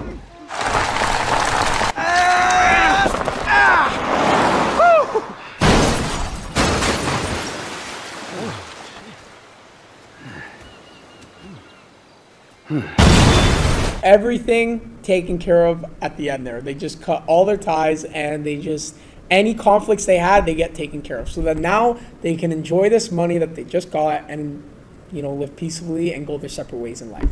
Exactly, yeah. And then at the end, Michael just like leaves off with the last line. I'm getting too old for this nonsense. Tell you one thing, T. I'm getting too old for this nonsense. Buddy, you were already too old a while ago. You've Yeah. been old, bro. Since the beginning of this game, you were too old. Yeah. Yeah, you've been old, bro. So I don't know what the fuck you're talking about. Why are you realizing this now? Yeah. And the thing I didn't like about the ending was the song choice. Oh my God! I knew you were gonna bring this up They because I've chose seen the this. most hippie song for the perfect ending. They should have chose Sleepwalking. Do you know how many TikToks I've seen of people saying they should have chosen Midnight City? Do you know that song? Do you know? Yeah, that one. Sleepwalking, the one that you, I think it might have been, I think it was Michael's ending or Trevor's ending, but either or, they should have chose Sleepwalking because it's a very like it's a very, especially now, it's a very like sentimental kind of song in terms of how it sounds. It would have been perfect. So isn't it crazy as well that this game is so perfect that we're sitting here complaining about the choice of the song they picked for the end credits? Yeah. That just shows you how much of a masterpiece this game is, that we're sitting here debating on 11 years later on what song they should have chose for the end credits instead. Like that's what we're actually like pissed off about, right? Which just shows you. Very end of the story, and that's what we're complaining about the most. The very the very end. Like a part that doesn't even have anything to do with it, really. Just a song that came on at the end of the game once it was finished, and we're sitting here complaining about that. That just tells you how much of a masterpiece this game is. It's a perfect ending, and we get, oh, it's the setup. No. What the fuck is that? Oh, it's a setup, it's a setup.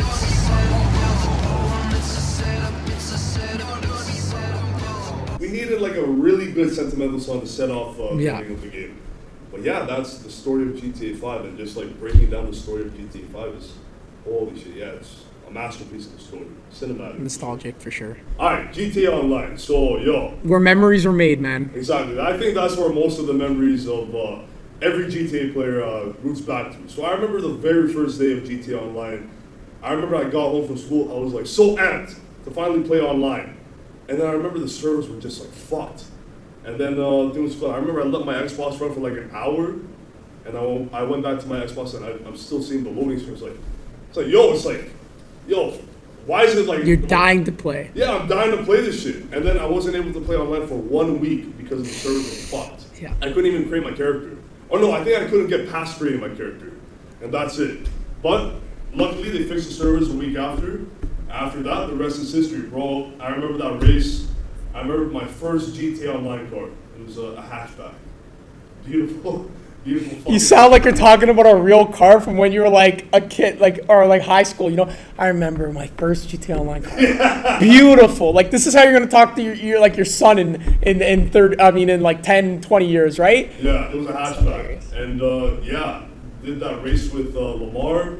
Did all these missions. Saved up enough money for a condo. Bought my first condo near Michael's house. That condo. I don't know if you remember that specific condo. That one of the highest floors up there, I remember. This is where most of my memories on GTA were starting, or where it was back to. Because when I started playing GTA Online with my cousin, Chris, I still remember as if it was yesterday. The very first online session that I played online with, my cousin Chris's car was at the compound, and he had like almost 5 stars on him. I had to save his ass. And I remember I was driving with my fucking hatchback, and he wanted to get his fucking mash-up fucking Camaro out of the compound. I remember this car was all cramped up, and I remember he was driving it, and he had all these stars on, and he couldn't even, as he was like turning the car, it was like barely drifting. It's crazy how many memories you have, and like even me myself, from this game, right? And playing online. When we had to play this entire game as a story single player, when we finally got to play and share this excitement with our friends and online in an open community, it was just like how I told you at the beginning, GTA 5, when I loaded up and played the story, it was just something out of another world. But when it was so fresh. When you then went on to GTA Online and played it with your friends and everything, it was as just your own character. It was just as your own character. Even though again we're gonna talk about this, how the character just never spoke. But anyway, I don't know why that was. That would have been one thing I would want. One thing, just your character needs to say something, man. Like that was unbelievable. But anyways, that for me is what then made me realize I am currently playing and experiencing the greatest game of my childhood, and that of our generation, that I am going to enjoy and probably continue playing for years and years and years, which at that point in time was never another video game for me. That was the first one. GTA Online, the heists, again, making your own character, making him look the way I wanted him to look, just being able to ride around in a car in an open world map of Los Angeles, that for me was just incredible. And it was just something I never experienced before in a video game. So You remember the money glitch? Yep. Early in the GTA Online? There was so many money glitches. I remember there was this money glitch where you had to sell your car. There's something about Los Santos Customs. I remember that hatchback. I was trying to get a money glitch. I wanted that money so bad.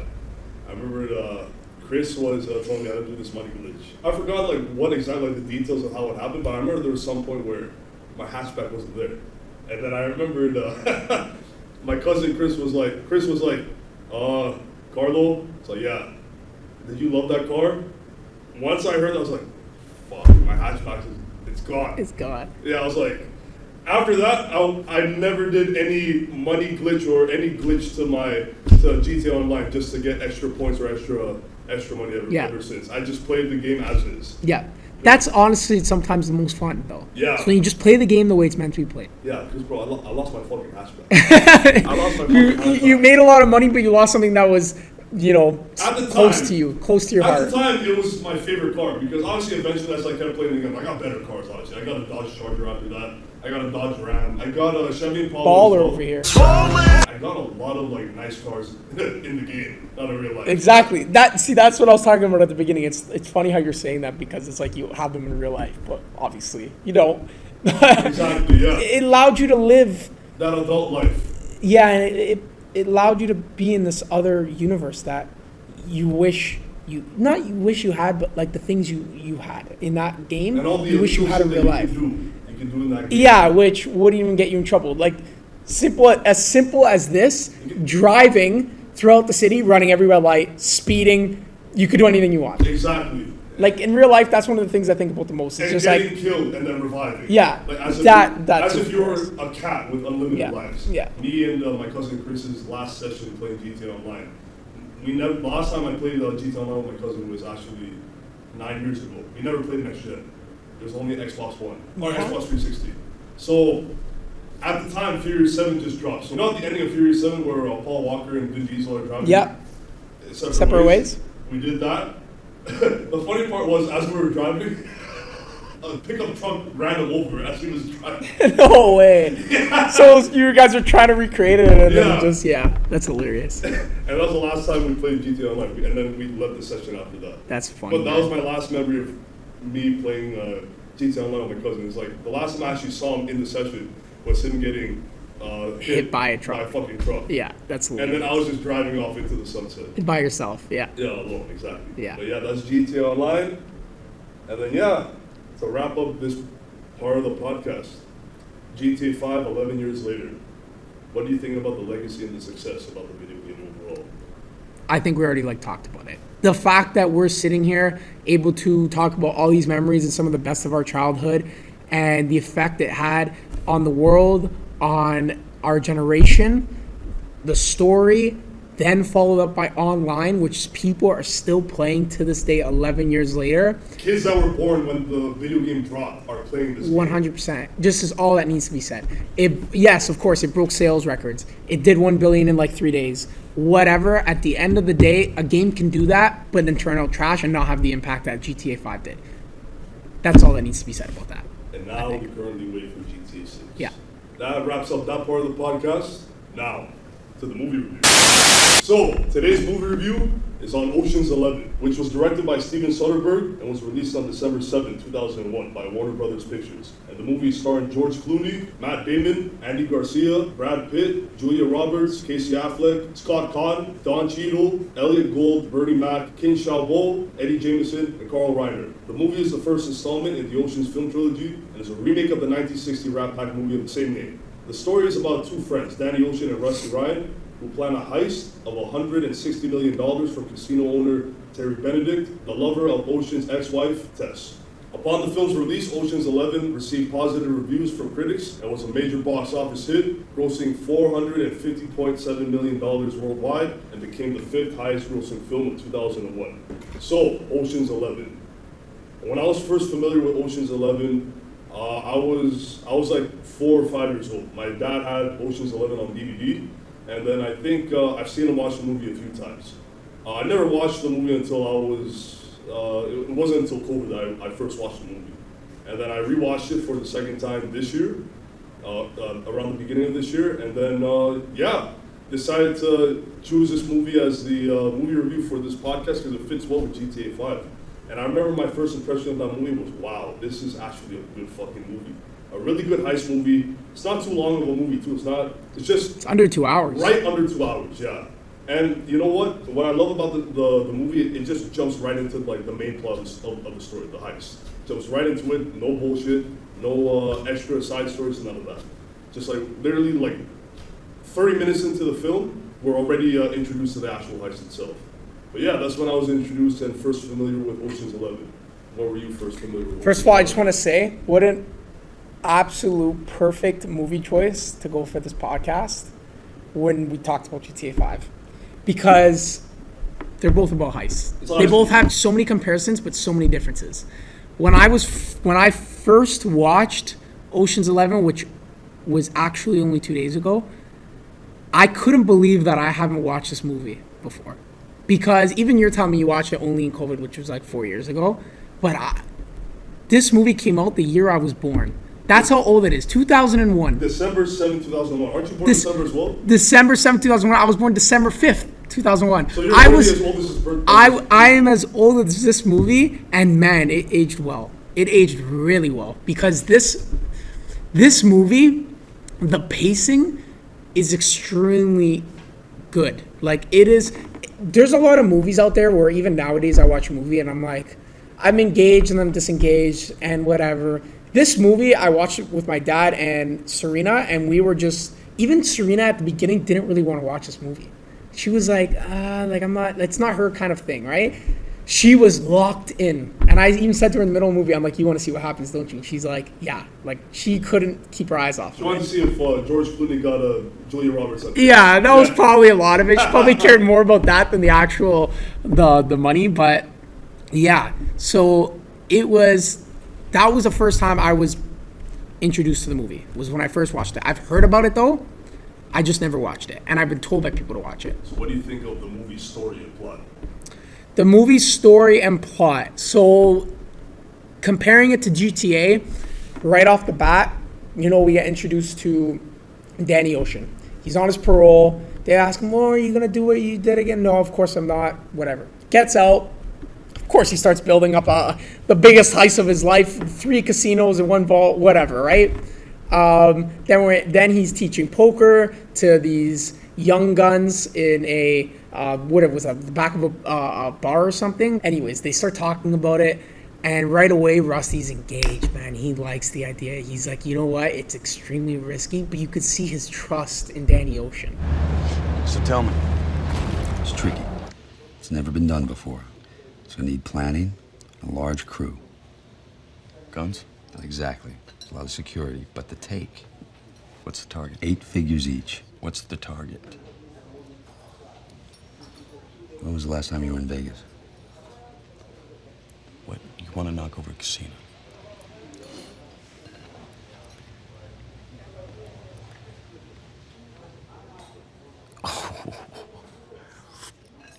And that's one thing in this movie where you can compare it to GTA, but it also is very different. In GTA, Michael and Trevor being the two who have history and are two of the main characters, they almost despise each other, but they like each other. But they don't have like the calmness and the composure that Danny Ocean and Rusty have with each other. They are constantly bickering and fighting each other and wanting to almost kill each other, but they still go on with what they have to do, and they still know that each person has experience to be able to accomplish this mission. But with Rusty and Danny Ocean, it's just a completely different game. They're so calm and composed, there's no fighting, and you could tell that Rusty and Danny trust each other with everything. And that's where, like, right away I clicked in this movie where I said, like, they're going to accomplish this for sure, and I'm just so curious to how it's going to build up, and if there is going to be a conflict between these two. And then they start recruiting all these people to create the 11... Ocean's 11. Ocean's 11. And then it progresses from there. They start planning it meticulously. And then it gets to the point in the movie where it's like, he reunites with his ex-wife.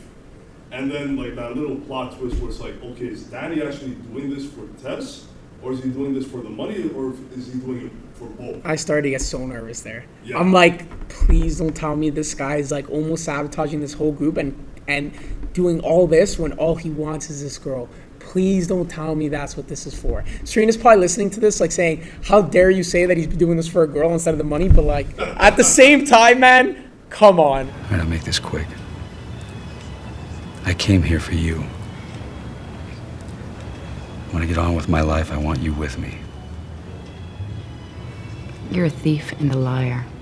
I only lied about being a thief. I don't do that anymore. Steal. Lie.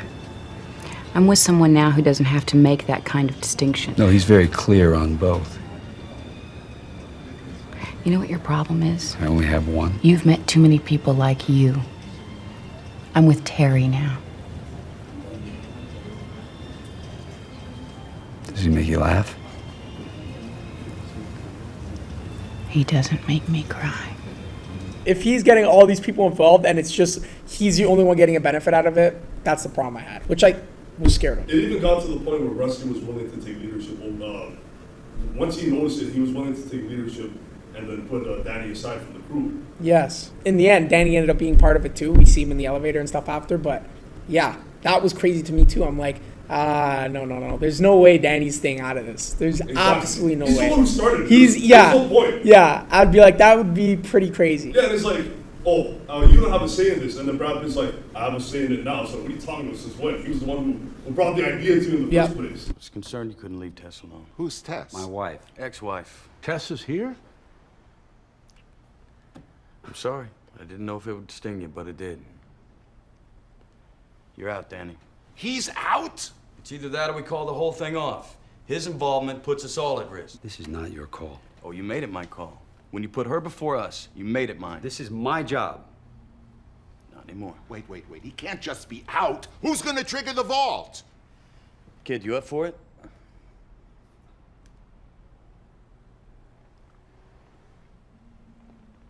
I can do it. Done. Locate the others, let them know the change in plan. That's what I would say with this story. Even if we were to sum it up, the biggest key elements of it is, yes, they recruit a team. They each have their own role, hacker, and then Basher's doing his own thing, and Danny and Rusty are like the head. But at the end of the day, unlike GTA, they all had absolute trust, composure with each other. No one got into a fight. No one had anger towards one another. They all knew that each of them were the best at what they do. Except for Don Cheadle and Matt Damon. Yeah, yes, that is true. Yeah. But other than that, they all knew that each role that they had, they were the best at it. And that this should go over the perfect high school. perfectly. Even Yen. the guy who with the tricks and stuff. Like even him, he had such a risky job. He had to pull off that backflip, and they just knew he was gonna do it. Even with his hand, they still put him in it. There, and out of luck, the batteries were literally low. Like that just shows you sometimes, things happen for a reason, and that's what that movie's showing. But even with his hand like that, they still put him in that position and trusted him, and he still pulled it off though.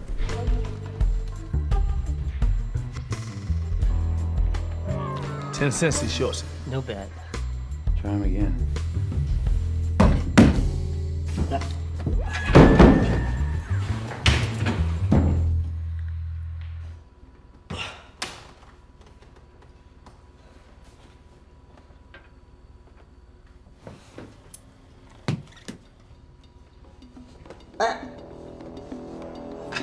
Counting down from 20.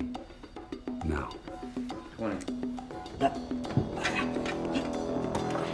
Do not blow the door. Linus, can you read me? 10. 9. 8. Maybe the pinch blew out his earwig. Linus, can you read me? Do not blow the door. 2. 1.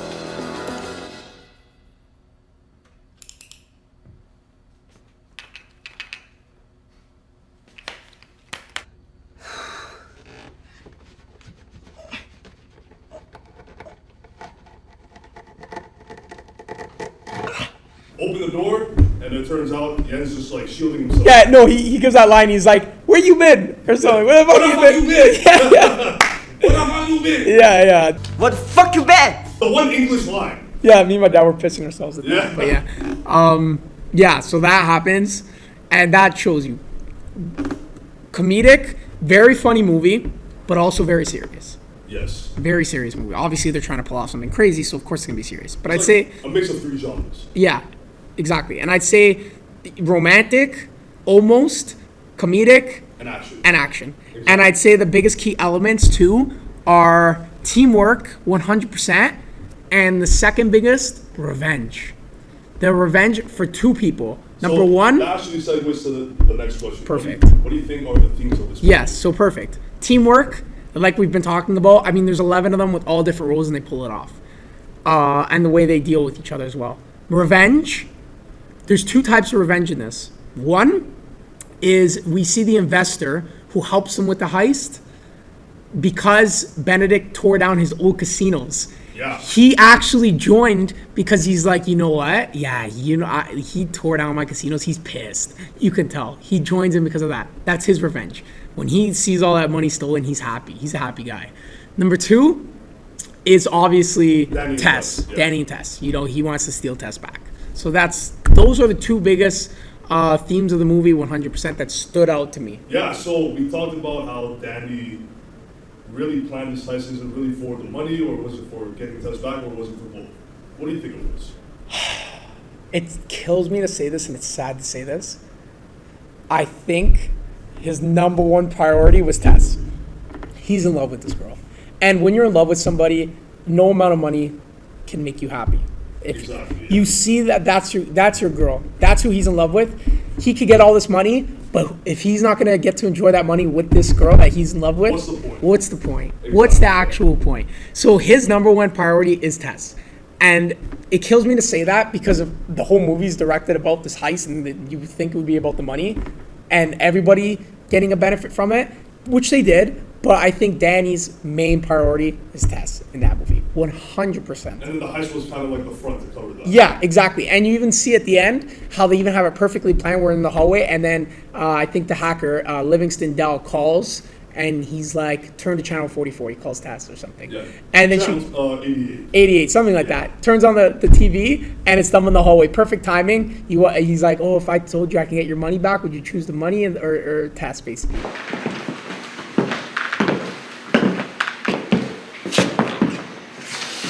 I'm gonna give you one last chance.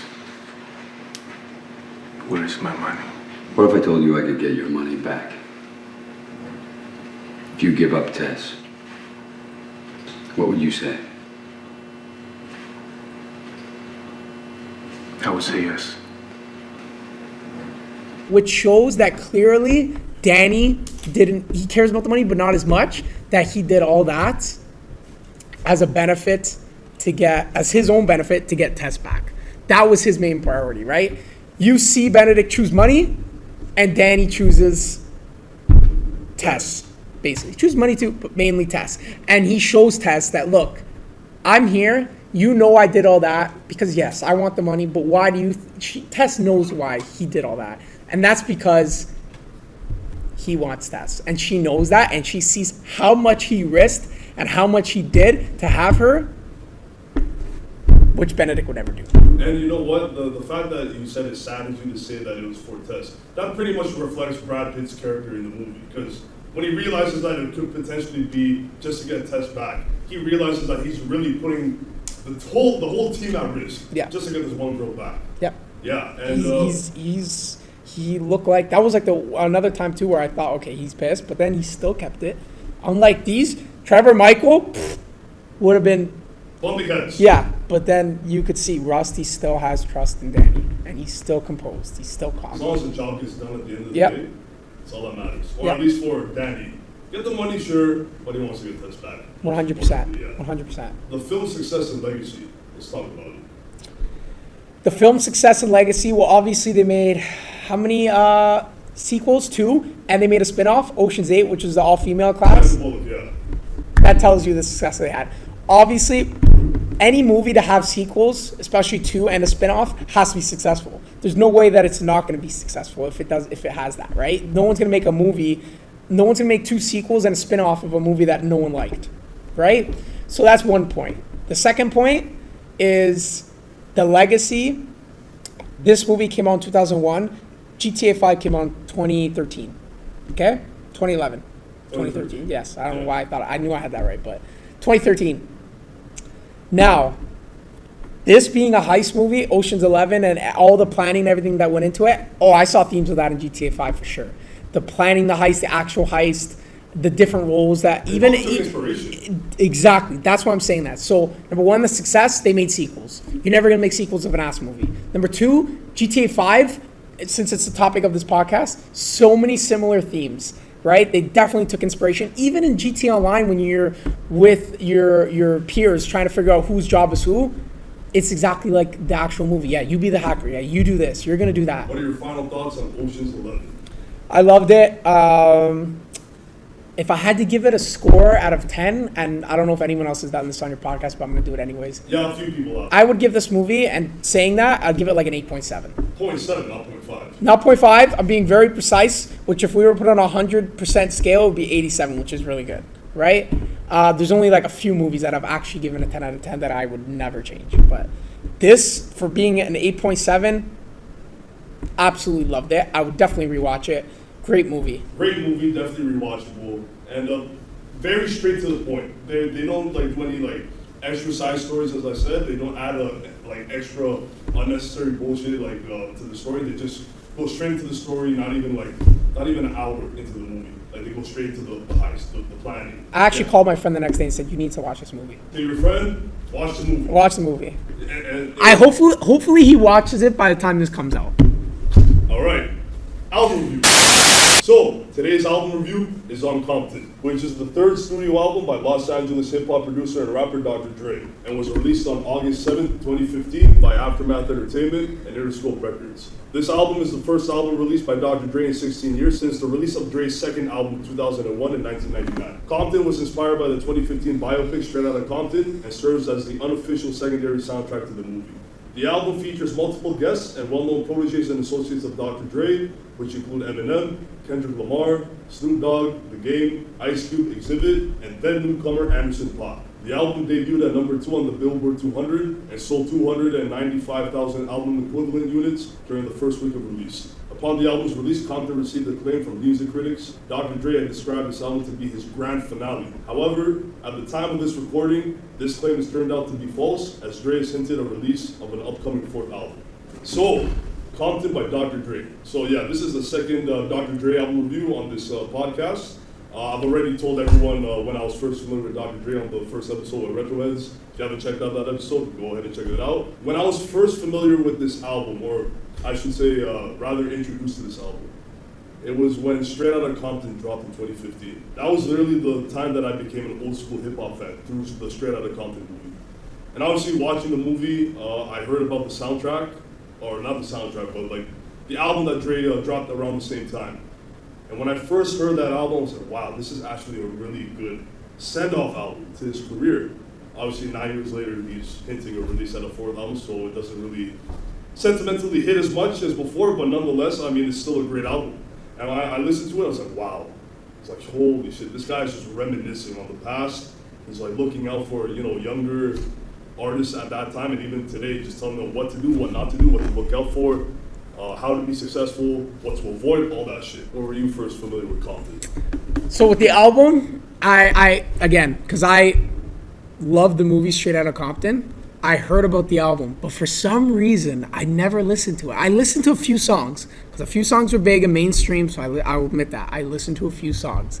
However, when you told me that this album review was going to be on Compton, I got excited, because I'm like, I could have listened to it any other time, but now I had really a reason to listen to it, and I knew I was really going to focus on the lyrics and the meaning behind the album, and thank God I did, because it's a great album. It really is. Like, just like the movie, and I know I'm saying the movie was great, I know I'm saying the album was great, but they both are.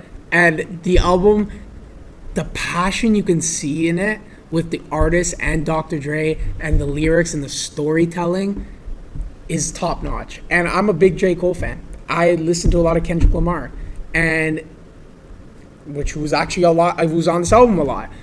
But this, just about Compton and his past, Dr. Dre's past, his present, and now talking about what the money he has now and the influences from before and how things are different and how he's a mentor.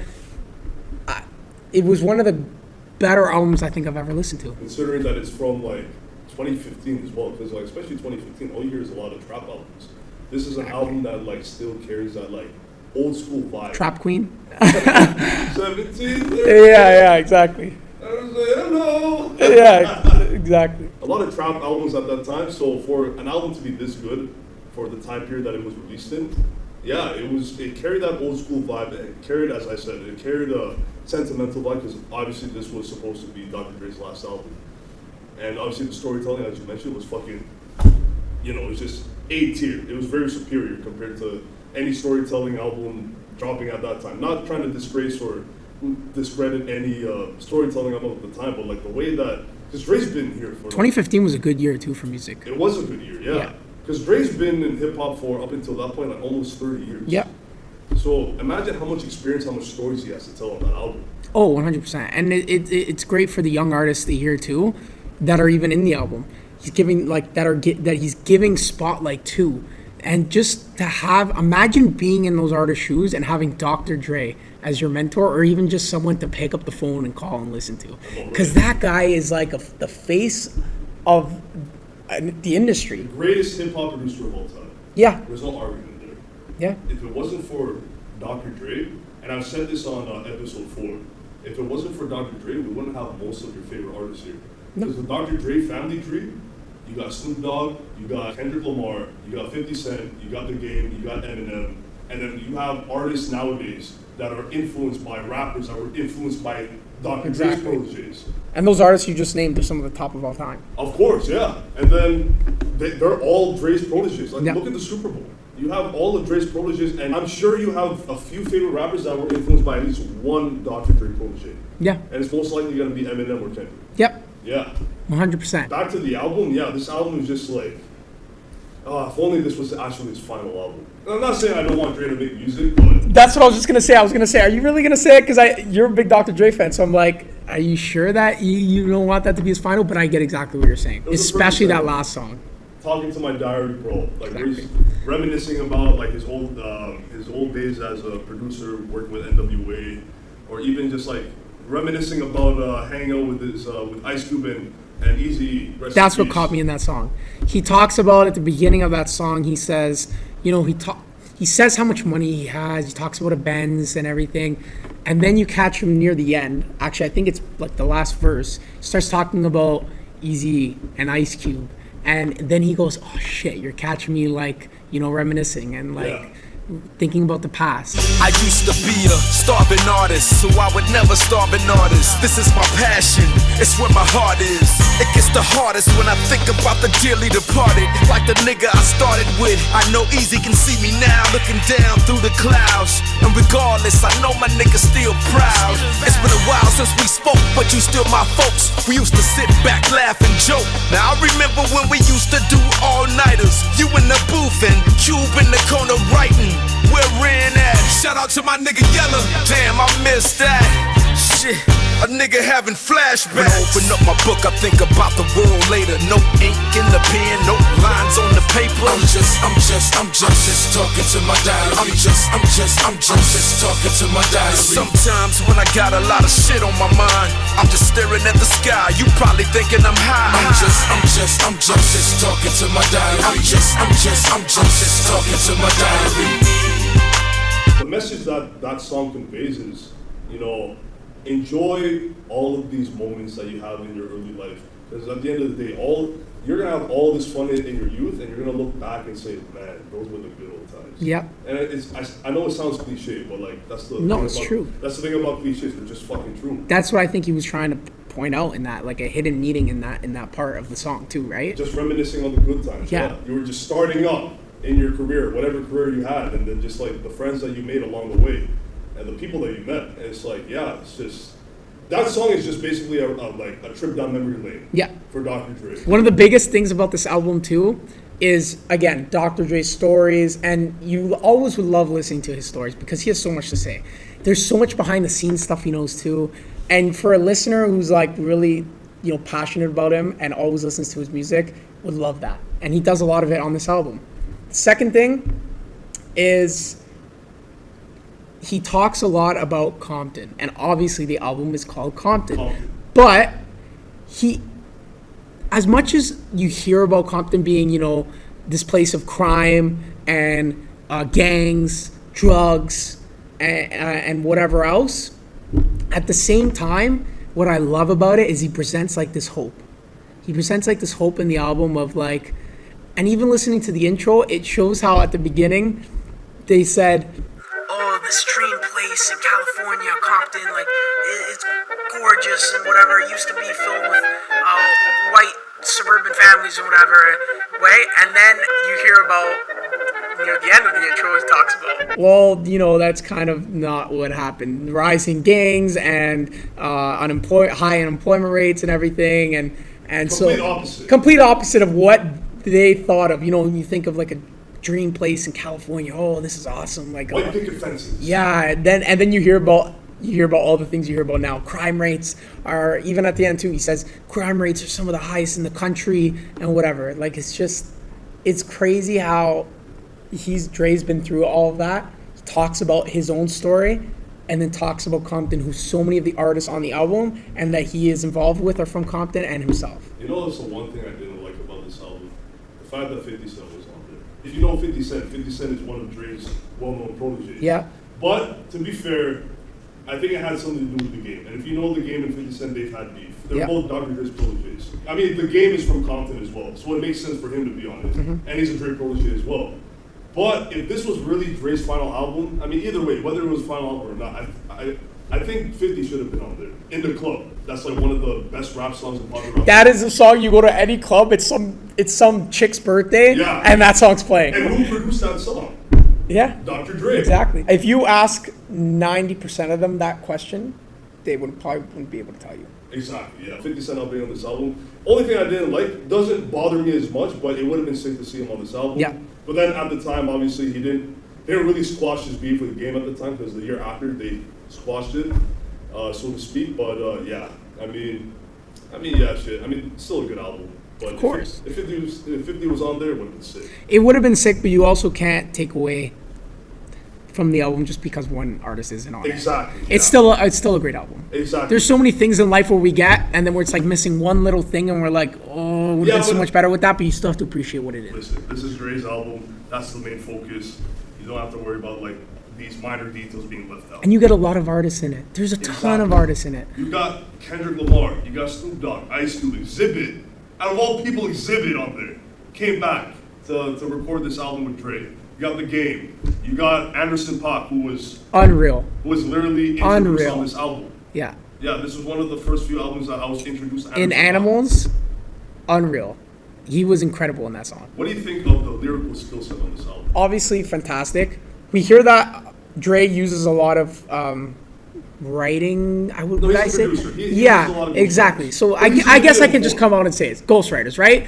But even though he uses them on the album, he did pretty damn good, man. Yeah. Like he did pretty good. And then you have guys too that are like Kendrick Lamar and Eminem on the album who, of course, he's not the same as, but he does pretty good compared to them. And if you're gonna ask me that question, what I think of the lyrics on the album, of course, when you have that name of list of guys on it, Heavy hitters. yeah, heavy hitters. Of course, it's gonna be insane, and it was. Like you listen to some of the lyrics that they pulled off, especially because I'm a big Kendrick guy.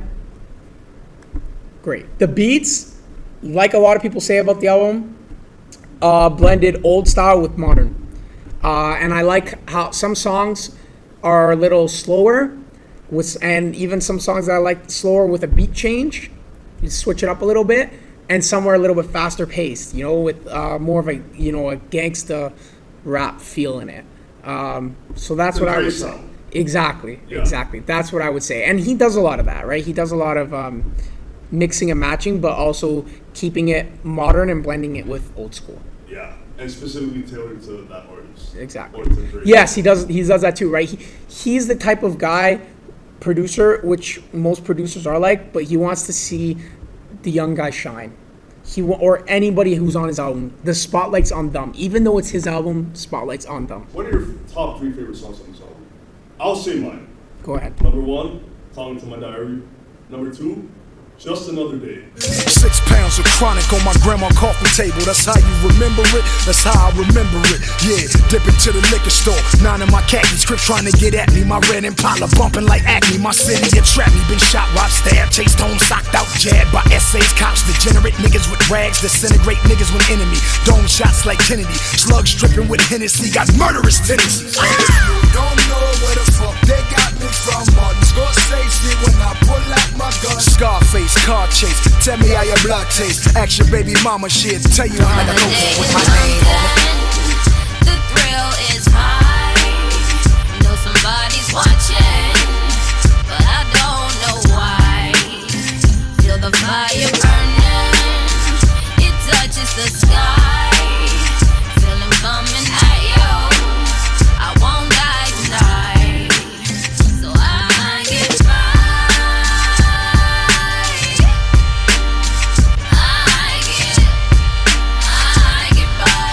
Just another day in Compton. And number 3, It's All on Me. Man, what the fuck? And it all falls back on me. I said it all falls down. Somehow it all falls back on me. Somehow it always falls back on me. No matter where we are, no matter where we doing, it's on me. No matter where we are, it's on me. Feel it's up to you, it's just the way it's always gonna be. So we have 2 of the same. Talking to My Diary, It's All on Me, and the only one that I'm different, and I haven't seen a lot of people like this one. Well, they like it, but not in like their top 3. Like I'm gonna put it. For me, it just hit the right notes. Dark Side and Gone. Word to my nigga Easy. Easy ECPT OG from the other side. From the other side. You look at my lifestyle. I'm living my life now. I'm dealing with diligent Benjamin. How come my attitude pipe down? I'm fucking with ice now. I'm fucking with shit that you only can get on an overseas flight now. You scared of my heist now. But still I got enemies giving me energy, I don't wanna fight now. Subliminal sending me all of this hate. I thought I was holding the mic down. I thought I was holding my city up. I thought I was good in the media. You think I'm too good in my video, but really no clue, you idiot. I just can't help myself. Even when that record spin, every now and then you ain't yourself. Cause I got the green and gold with a million souls, plus plenty more of a dollar figure. But with or without the diamonds though, to you, I'm just another nigga. That song was incredible. The beginning being about like the hardships of Compton and everything, and then you get a little cut of Eazy-E in the middle, which breaks up the 2, and then you get the second half where it's a little bit more brighter, and you get Kendrick talking about like again like the wealth and stuff he has and the stuff he's able to have compared to before and where he's at now, blending in with that chorus. It was like a masterpiece of a song to me. Listen, that album, from me not listening to it to now listening to it and preparing for this and within a few days. You probably were like, I should have listened to this. I should have listened to this earlier, and thank you for making me listen to it. And lastly, it's gonna be one of the albums I keep coming back to probably, and songs that I continuously have on repeat. For sure, yeah. I'm happy to be the reason that you finally listened to this album. Yeah. So yeah, what are your final thoughts on this album? I love it, and then just the same as I did, I'm saying I love it about the game, the movie, and the album, but honestly, when you have 3 masterpieces like this in one podcast that we're talking about, of course I'm going to love them all. And then just like I did with the movie, give a score out of 10. If I'm going to be specific again and precise, I'd give this album an 8. No, you know what? Yes, I'm going to give this album an 8.8. It's very close to the movie. I'm going to give it 0.1 better than the movie. That's what I thought about this album. We're on the same boat. I would say 8.5 as well, out of 10, because it's a really good album. It is. Yeah, and it's just given like the themes and like the whole like aura surrounding that album, it's like, come on. Like, how can you like rate that like less than an 8.5? But yeah, that wraps up the album review. And that wraps up episode 13 of Old Soul Voices with Jonathon Mesiano. Jonathon, I want to say, thank you so much for appearing on this podcast. Actually, he's the first guest on Old Soul Voices to actually request to be on the episode. So just with him requesting to be on the episode just shows that, wow, I'm really doing a good job at this podcast shit. So yeah, you are. And I want to say a couple things. But number one, it shows that if I requested to be on an episode, first of all, Carlo's a great guy. I've known him since high school. 7 years. If that's the camera right there, I'm talking to the audience now. Yeah, I've known him since high school. He's always high energy, always a positive guy. That's what I love about him. When I saw he was doing a podcast, I wanted to go on it. I might be good, I might be bad at it. I'm hoping that we produced a pretty good episode and you guys enjoyed it. This is a fire episode, my guy. I'm hoping that we produced a good episode and you guys enjoyed it. But yes, I did request it. I'm happy right away. Carlo being the guy he is, yeah, I'm looking to get you on an episode. Let's do it. Think of topics. We got to it right away, and now here I am recording episode 13. Definitely tune in. He does a lot of work at this. His editing is great. If you watch his other podcasts, and just being here on the set with him, being a part of it, I can see how much work he puts into this. He really cares about it, and he's definitely going to go somewhere, I think, with this. So, respect, brother. Yeah, round of applause for that. That's what I have to say. And you know what?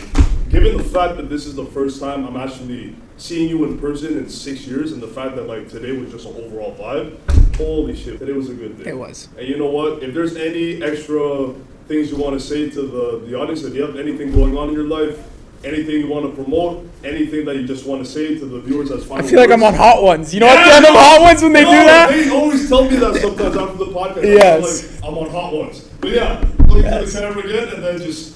Do I have anything else going on in my life? Yes, I am going to become a real estate agent. I'm hoping that, I can help some of you out if you're looking to buy your first houses or apartments or condos, whatever you're looking for. GTA condos. Yeah, or condos in the GTA. Yeah, or condos in the GTA. That's a good point. Talking about GTA 5. But yeah, houses, condos, whatever you guys, leasing, whatever. I'm hoping I can help you guys out. Shout out to Serena. For being my rock, best girlfriend ever, supported me through everything. When I told her I was going on the podcast, she was excited. She's definitely going to listen to the whole thing. And yeah. That wraps up episode 13 of Old Soul Voices. I'm the Old Soul, and this is Old Soul Voices. OSV!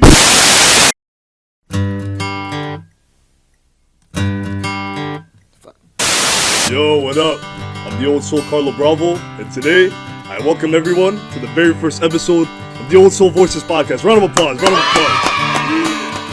Another turning point, a fork stuck in the road. Time grabs you by the wrist, directs you where to go. So make the best of this test and don't ask why. It's not a question but a lesson learned in time. It's something unpredictable, but in the end is right. I hope you had the time of your life.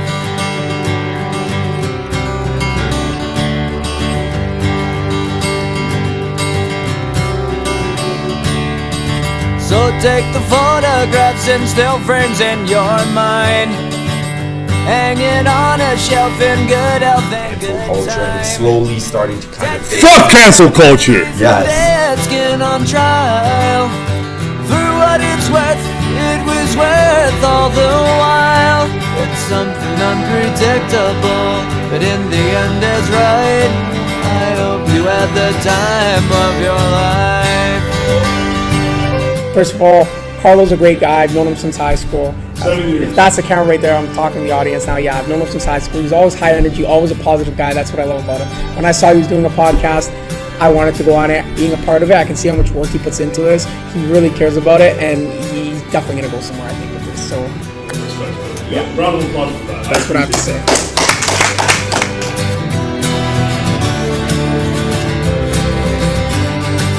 It's something unpredictable, but in the end it's right. I hope you had the time of your life.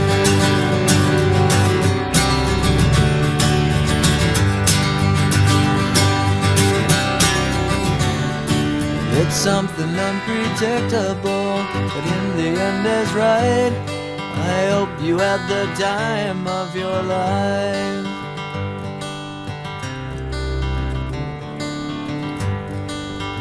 I'm the Old Soul, and this is Old Soul Voices. OSV